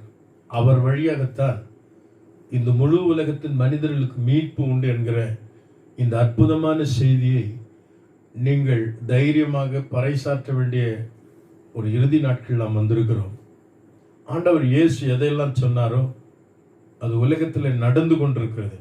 ஒரு காலத்தில் சுவிசேஷத்தை சொல்லும் பொழுது இவர்கள் பைத்தியக்காரர்கள், உலகம் அழியுமா, இப்படியெல்லாம் பிரச்சனை வரும் என்று இவர்கள் சொல்லுகிறார்களே என்று சொன்னார்கள். ஆனால் உலகத்தின் வருகிற எல்லா விதமான நிகழ்வுகள் வேதாகமத்தில் சொல்லப்பட்டது நிறைவேறி கொண்டிருக்கிறது என்பதை எந்த ஒரு மனிதனாலும் அதை அவன் ஒப்புக்கொள்ளாமல் இருக்க முடியாது. ஆகவே மனித வாழ்க்கையினுடைய நிலைமையை இன்றைக்கு நாம் கண்கூடாய் பார்த்து கொண்டிருக்கிறோம். ஆகவே அருமையான தேவ பிள்ளைகளை, நற்செய்தி சொல்லுவதிலே நாம் தீவிரித்து, குஷ்டரோகிகளுக்கு ஒரு எண்ணம் உண்டானது, நாம் மட்டும் இந்த சந்தோஷத்தை அனுபவித்தால் போதாது, நாம் நகரத்துக்கு போவோம். நகரத்தில் சென்று இவ்விதமாய் இந்த தேசத்திலே இவ்விதமாய் சத்துருக்கள் ஓடினார்கள், நமக்கு நன்மையானது இருக்கிறது என்று அவள் எப்படி சொன்னார்களோ அதே போல் சத்துருடைய கிரிகளை அழித்த ஆண்டவர் தம்முடைய ராஜ்யத்தை நமக்காக வைத்திருக்கிறார். நாம் யாவரும் இந்த ராஜ்யத்தை அடைய வேண்டும் என்கிற இந்த மகிமையான செய்தியை நண்பர்களுக்கு சொல்லுங்கள், உறவினர்களுக்கு சொல்லுங்கள், உடன் பிறந்தவர்களுக்கு சொல்லுங்கள், அக்கம் பக்கத்தில் உள்ளவருக்கு சொல்லுங்கள். கூடுமானவரை நீங்கள் சந்திக்கிற பார்க்கிற நபர்களுக்கு இந்த சுவிசேஷத்தை எடுத்து செல்ல வேண்டிய ஒரு காலகட்டாயத்தில் நாம் வந்திருக்கிறோம். தேவன் தாமே அப்படிப்பட்ட கிருபைகளை உங்களுக்கு தருவாராக. தேவன் உங்களை வழி நடத்துவாராக. ஆகவே விடி மட்டும் நாம் காத்திருக்க இது நேரமல்ல. அப்படி காத்திருந்தால் குஷ்டரோகிகள் சொன்னதை சொல்லுகிறேன், குற்றம் நம்மேல் சுமரும். ஆண்டவர் நாள் உங்களை ஆமென் கேள்வி கேட்பார். ஆண்டவருக்கு நீங்க நிற்க வேண்டும். பூமியில அவரை குறித்து சாட்சி கொடுக்காத ஒரு வாழ்க்கை செய்ததை குறித்து ஆண்டவருக்கு நாம் சாட்சி கொடுக்க வேண்டும். ஆகவே நற்செய்தியை தைரியமாய் அறிவிக்க தேவன் இந்த நாட்களில் நமக்கு கிருபை செய்வாராக. வாய்ப்புகள் கொடுக்கப்பட்டிருக்கிறது, வாழ்நாளை கற்றுக் கொடுத்திருக்கிறார். ஆகவே தேவனுடைய சுவிசேஷத்தை நாம் இந்த பூமியில நாம் கொண்டு செல்வோம். நான்காவதாக 2 பேதுருவின் புஸ்தகம் 3ஆம் அதிகாரம் 12ஆம் வசனத்தை வாசிக்க கேட்போம். தேவனுடைய நாள் சீக்கிரமாய் வரும்படிக்கு மிகுந்த ஆவலோடே காத்திருங்கள். மிகுந்த ஆவலோடே காத்திருங்கள். நான்காவதாக அவருடைய வருகைக்கு நீங்கள் ஆயத்தப்படு. ஆகவே நல்மனம் பொருந்திடு. சீக்கிரத்திலே தேவனுக்காக இவ்வுலக மக்களுக்காக கொடுத்திடு. சீக்கிரத்திலே நற்செய்தியை அறிவித்திடு. சீக்கிரத்திலே அவருடைய வருகைக்கு ஆயத்தப்படு. ஆகவே ஆயத்தப்பட வேண்டிய ஒரு கட்டாயமும் நமக்கு இருக்கிறது. ஆகவே நான் நல்மனம் புரிந்து விட்டேன், நான் இயன்ற மட்டும் மற்றவர்களுக்கு நான் கொடுத்து விட்டேன், நான் ஆண்டவரை பற்றி அநேகருக்கு நற்செய்தி சொல்லிவிட்டேன். இந்த 3 செயல்களை நாம் செய்த பின்பு நம்முடைய மனம் சொல்லும் ஒரு பெரிய நிறைவை நாம் பெற்றுவிட்டோம். அடுத்தது நாம் செய்ய வேண்டியது நம்மை நாம் ஆயத்தப்படுத்திக் கொள்ள வேண்டும். ஆண்டவர் நம்முடைய வாழ்நாட்களில் கிருபையாய் கொடுத்திருக்கிறார். 90ஆம் சங்கீதத்திலே இதை மோசே என்ற சங்கீதத்தில் வாசிக்கிறோம், எங்கள் நாட்களை எண்ணும் அறிவை எங்களுக்கு தார். ஆண்டவர் இந்த வாழ்நாட்களை கொடுத்திருக்கிறார். இந்த நாட்களை சிறப்பான நாட்களை மாற்றிக்கொண்டு நாம் ஆண்டுடைய வருகைக்கு ஆயத்தமாக வேண்டியது அவசியமா இருக்கிறது. ஆமோஸ் தீர்க்கதரிசன புஸ்தகம் 4ஆம் அதிகாரம் 12ஆம் வசனம் இவ்வாறு சொல்கிறது, உன் தேவனை சந்திக்க நீ ஆயத்தப்படு. வெளிப்படுத்தின விசேஷம் 19:7 வசனம் இவ்வாறு சொல்லுகிறது, என் அருமையான தேவனுடைய பிள்ளைகளே, ஆண்டுடைய வருகைக்கான ஏராளமான வசனங்கள் வேதத்தில் எழுதப்பட்டிருக்கிறது. ஆகவேதான் மத்தேயு எழுதின சுவிசேஷம் 24ஆம் அதிகாரம் 44ஆம் வசனத்திலே ஆண்டவர் இயேசு இவ்வாறு சொன்னார், நீங்கள் நினையாத நாழிகையிலே மனுஷகுமாரன் வருவார், ஆதலால் நீங்களும் ஆயத்தமாயிருங்கள். நீங்கள் நினையாத நாழிகையிலே மனுஷகுமாரன் வருவார், ஆகவே நீங்கள் ஆயத்தமாயிருங்கள். நாம நினைக்கிற அந்த நேரத்தில் ஆண்டவர் ஒருவேளை வராமல் போகலாம்.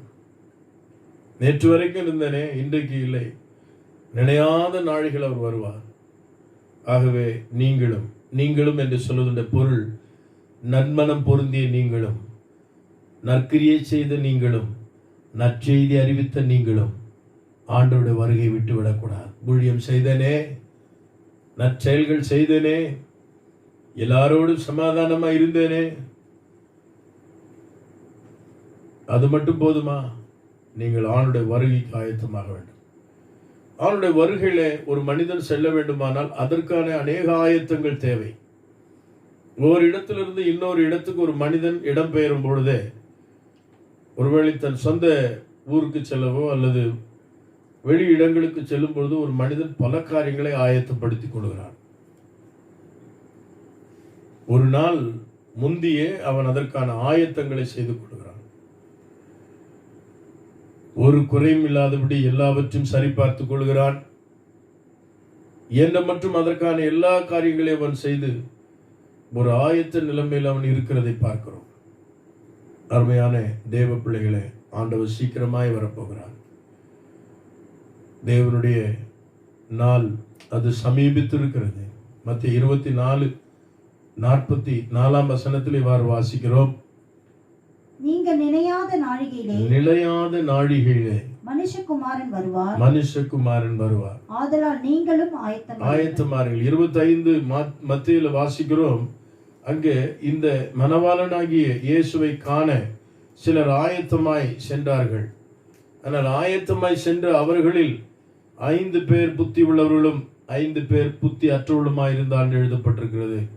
ஆகவே நாம் ஆயத்தமாய் இருக்கிறோம் என்பதில் கவனிக்கப்பட வேண்டிய அநேக காரியமாய் இருக்கிறது. நம்முடைய வாழ்க்கையில பரிசுத்த குறைவு இருக்குமானால், விசுவாச குறைவு இருக்குமானால், ஜெப குறைவு இருக்குமானால், நல்மனம் பொருந்தாதிருப்போமானால், நாம் தேவனுடைய காரியங்களை ஐக்கியம் கொள்ளாதிருப்போமானால், நாம் என்னென்ன காரியங்களை தேவன் விரும்புகிறாரோ அவர் நீதியை செய்யாதிருப்போமானால், அவருக்கு பிரியமானதை நடப்பிக்காதிருப்போமானால், அவருக்கு முற்றிலுமாய் நம்மை ஒப்புக்கூடாதிருப்போமானால், இந்த நாட்டில் நம்மை நாம் விட்டுக் கொடுப்போம்.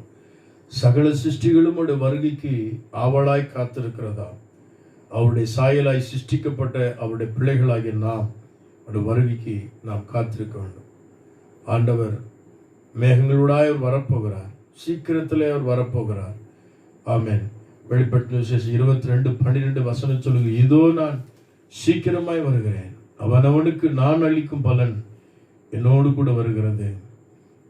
சீக்கிரமாய் கடந்து போகிற இந்த ஆமென் சாத்தானுடைய காரியங்களை நசிக்கப்பட்ட தேவன் சீக்கிரமாய் கடந்து போகிற இந்த உபத்திரவங்களை நமக்காய் ஆமென் நீக்கி போடுகிற ஒரு தேவன், சீக்கிரத்தில் நமக்காக நியாயம் செய்த அந்த தேவன், சீக்கிரத்தில் சுகவாழ்வை நமக்கு கொடுத்த அந்த தேவன் சீக்கிரத்தில் அவர் வரப்போகிறார். அவரிடத்தில் பெற்ற நன்மைகள், அவரால் அடைந்த மேன்மைகள், அவரால் கிடைத்த ஆசீர்வாதங்களை நாம் அனுபவித்து வாழ்வதற்காக மட்டும் அவர் இல்லை. நான் போகிறேன், நான் திரும்பவும் வருவேன். யோவான் 14 நம்ம வாசிக்கிறோம். நான் போகாதிருந்தால் தேற்றவாளன் வரார், நான் போய் உங்களுக்காக ஒரு ஸ்தலத்தை ஆயத்தம் பண்ணின பின்பு திரும்பவும் வரப்போகிறேன் என்று சொல்லியிருக்கிறார். ஆகவே நமக்காக ஒரு பரலோக ராஜ்யத்தை ஆண்டவர் ஆயத்தம் செய்து நம்மை அவ்விடத்துக்கு அழைத்து செல்ல சீக்கிரம் வரப்போகிறார். அந்த தேவ ராஜ்யத்துக்குள் அவரோடு கூட நித்திய காலமாய் நாம் வாழும்படியான பாக்கியம் பெற்றிருக்கிறோம். ஆகவே என் அன்புக்குரிய சகோதரனே சகோதரியே, இப்படிப்பட்ட ஒரு வாய்ப்பை நாம் இழந்து போகக்கூடாது. ஆகவே தான் மத்திய 25 ஆமென் இந்த வசனங்களை வாசிக்கும் பொழுது 13ஆம் வசனத்திலே நாம் இவ்வாறு வாசிக்கிறோம்.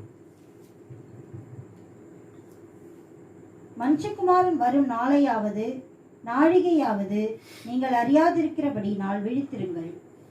அந்த நாளை அறியாதிருக்கிறபடினால் நீங்கள் விழிப்பாய் இருக்க வேண்டும். அநேக காரியங்களில் விழிப்பாய் இருக்க வேண்டும். அநேக காரியங்கள் இந்த விழிப்பு என்கிற விஷயம் ரொம்ப முக்கியமான ஒரு விஷயம். ஆண்டவர் விழிப்பாயிருங்கள் என்றும் அப்போஸ்தலர்கள் விழிப்பாயிருங்கள் என்று சொல்லி நமக்கு எச்சரிக்கிற ஏராளமான காரியங்களை நாம் பார்க்கிறோம். எப்பொழுது நாம் விழிப்பற்று இருக்கிறோமோ அப்பொழுதெல்லாம் நாம் பிரச்சனையில் சிக்கிக் கொள்வோம். விழிப்பு இல்லை என்று சொன்னால் சத்துரு நம்மை மேற்கொள்வார். விழிப்பு இல்லை என்று சொன்னால் உலகம் நம்மை மேற்கொள்ளும். விழிப்பு இல்லை என்று சொன்னால் சூழ்நிலை நம்மை மேற்கொள்ளும். நாம் விழித்திராவிட்டால் நம்முடைய வாழ்க்கை நாம் எல்லாவற்றையும் இழந்து போவோம். சென்னையில் ஒரு சம்பவம் நடந்தது. இன்றளவும் என்னால் அதை மறக்க முடியாது. நன்மையான தேவனுடைய பிள்ளைகளே, ரோந்து பணியில் இருந்த போலீஸ்காரர் அவர்கள் அந்த பகுதியிலே ரோந்து பணியில் இருந்தபோது ஒரு வீட்டிலே இரவிலே வந்து ஒரு லோடு வண்டியில், ஒரு டெம்போவில் அந்த வீட்டில் இருக்கிற பொருள் எல்லாவற்றையும் அந்த வண்டியில் ஏற்றினார்களாம். அருமையான தேவனுடைய பிள்ளைகளே, இந்த காரியங்களை செய்தித்தாளில் வாசித்த, பல ஆண்டுகளுக்கு முன்பாக வாசித்த ஒரு செய்தி. அப்படி அந்த பொருட்களை ஏற்றும் பொழுது கஷ்டப்பட்டு ஏற்றினார்கள். அங்கே இருக்கிற பீரோ, ரெஃப்ரிஜரேட்டர், அங்கே இருக்கிறதான வாஷிங் மிஷின், வீட்டில் இருக்கிற சோஃபா செட், இப்படிப்பட்ட விலை உயர்ந்த பொருட்கள் எல்லாவற்றையும் அவர்கள் ஏற்றும் பொழுது கஷ்டத்தோடு அதை எடுத்த போது அந்த ரோந்து பணியில் வந்த போலீஸ்காரங்களுக்கு ஹெல்ப் பண்ணாங்க. இவங்க வீடு ஷிஃப்ட் பண்ணுறாங்க போல, இவங்களும் கூட சேர்ந்து அந்த பொருட்களை ஏற்றினார்களா. அடுத்த நாள் ஒரு கம்ப்ளைண்ட் அந்த ஸ்டேஷனுக்கு வந்ததான், தூக்கி வாரி போட்டது. ஐயோ, நம்ம தானே ஹெல்ப் பண்ணோம். அந்த வீட்டு பொருள் எல்லாவற்றையும் அந்த இரவில் திருடர்கள் எவ்வளவு எவ்வளவு சாதுரியமாக அதை எடுத்தார்கள். ஆகவே காவலர்களுக்கு அந்த விழிப்பு இல்லை. உன்னுடையதை கொள்ளையிட சத்துரு, உன்னுடைய விசுவாசத்தை கொள்ளையிட, உன்னுடைய பக்தியை கொள்ளையிட அவன் தந்திரமாய் செயல்படுவான். ஆகவே விழிப்பு இல்லை என்று சொன்னால் நம்முடைய வாழ்க்கையில் இத்தனை வருடங்கள், இத்தனை ஆண்டுகள் தேவனுக்காய் வாழ்ந்தும், நற்கிரியை செய்தும், நல்மனம் பொருந்தியும், நற்செய்தி அறிவித்தும் நாம் அதை இழந்து போய்விடும். ஆண்டவர் சொல்வார், நான் உங்களை அறியேன், அக்கிரமி சிந்தைக்காரனை விட்டு அகன்று போங்கள். அந்த ஸ்திரீகள் வந்தார்கள், மணவாளன் வந்தார், கதவு அடைக்கப்பட்டது. நாங்களும் காத்திருந்தோம், எங்களையும் ஏற்றுக்கொள்ளுங்கள் என்று அவர்கள் கதறின போது கதவு அடைக்கப்பட்டது. வாய்ப்புகள் நமக்கு கொடுக்கப்பட்டிருக்கிறது. எல்லாவற்றையும் செய்து கொண்டிருக்கிற அதே வேளையில் நம்முடைய வாழ்க்கையை வருகைக்கு ஆயத்தப்படுத்திக் கொள்வது மிக அவசியமாக இருக்கிறது. விழிப்பாயிருப்போம், ஆயத்தப்படுவோம். நிச்சயமாகவே இந்த ஆசீர்வாதங்களை பெற்றுக்கொள்ள கர்த்தர் நமக்கு உதவி செய்வாராக. ஆகவே இந்த நாளில் நாம் பார்த்த செய்தி, கர்த்தர் உனக்காக இத்தனை காரியங்களை செய்திருக்கிறார்.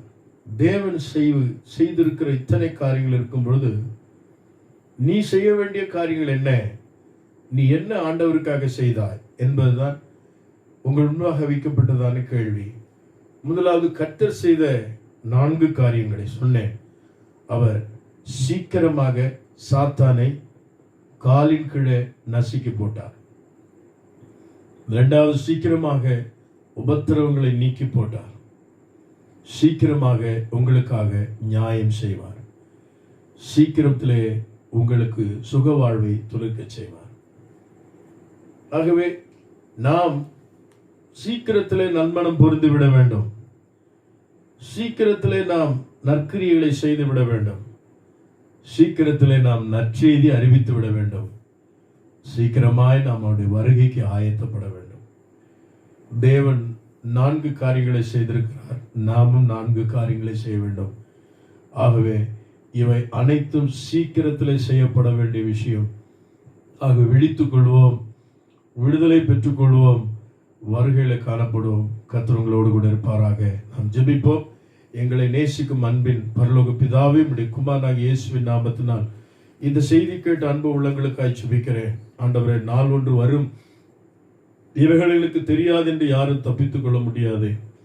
ஆண்டவரே, சீக்கிரமாய் செயல்பட வேண்டிய ஒரு காலகட்டத்தில் நாங்கள் வந்திருக்கிறோம். ஆண்டவரே, எங்களுக்கு சமயம் வாய்க்கும் என்று சொன்னால் நாங்கள் துரிதமாய் செயல்பட்ட எங்கள் ஆண்டவர் இவ்வளவு சீக்கிரமாய் ஆண்டவரே இந்த ரட்சிப்பை எங்களுக்கு தந்திருக்கிறீர். அதை சீக்கிரத்தில் நாங்கள் மறந்து விடாதபடி தகப்பனே, நீர் எங்களுக்கு செய்த அற்புதமான இந்த செயல்களை, உபத்திரவங்களை நீக்கி போட்டீர்.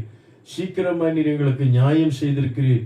சீக்கிரத்தில் சுக வாழ்வை துளிர்க்க செய்திருக்கிறேன் என்று சொல்லியிருக்கிறேன். ஒருவேளை இந்த செய்தி கேட்கிற பிள்ளைகள் இதுவரைக்கும் சுக வாழ்வு இல்லை என்று சொன்னால், அவருடைய உபத்திரவங்கள் அவருடைய வாழ்க்கையில ஆண்டவர் விடுதலை இல்லை என்று சொன்னார், ஒருவேளை அவருடைய வாழ்க்கையில நியாயம் கிடைக்கவில்லை என்று சொன்னார், ஆண்டவரே சாத்தானுடைய போராட்டோடைய வாழ்க்கையில் இருக்கும் என்று சொன்னால், சீக்கிரத்திலே அவைகளை நீர் மாற்ற வல்லவராய் இருக்கிறீர் என்பதை உம்முடைய பிள்ளைகள் விசுவாசித்து அந்த நன்மை பெற்றுக் கொள்வார்களாக. அவர்கள் உமக்காக சீக்கிரமாய் செயல்பட வேண்டிய ஆண்டவரின் 4 காரியங்களை செயல்படுத்த கிருபை தாரும். சீக்கிரமாய் நல்மனம் பொருந்தாத பிள்ளைகள் இப்பொழுதே நல்மனம் பொருந்திட, சீக்கிரமாய் ஆண்டவரை நற்கிரியைகளை செய்திட, சீக்கிரமாய் நற்செய்தி அறிவித்திட, சீக்கிரமாய் நம்முடைய வருகையில காணப்பட ஆயத்தப்பட நம்முடைய பிள்ளைகளுக்கு உதவி செய்வீராக.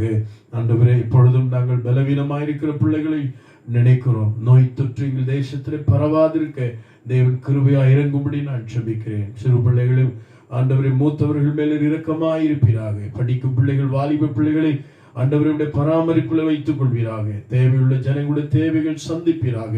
எல்லாவற்றை பார்க்கலும் ஆண்டவரே, தேவனது தேவை அவருடைய வாழ்க்கையை ஆண்டவரே கர்த்தாவே ஸ்தோத்திரம் ஒவ்வொரு நாளும் நிரப்ப வல்லமுடையது என்பதை உம்முடைய ஜனம் அறிந்து உம்மை அதிகமாய் கிட்டி வாழ கிருபை செய்வீராக. எல்லா தீமைக்கும் பொல்லாப்புக்கும் விளக்குங்க ஆண்டவர். விசுவாசத்தினால் நிரப்புங்க.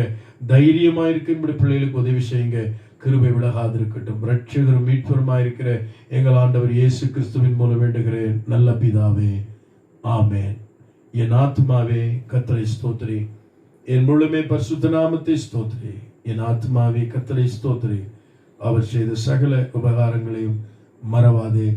நம்முடைய கர்த்தராயிருக்கிற இயேசு கிறிஸ்துவின் கிருபை, பிதாவாகிய தேவனுடைய அன்பும் பரிசுத்தாவின் அன்பினைக்கும் வழி நடத்தலும் சமாதானம் இன்னும் என்றும் சதா நாட்களும் நம் அனைவரோடு கூட என்றும் இருப்பதாக. ஆமென், ஆமென்.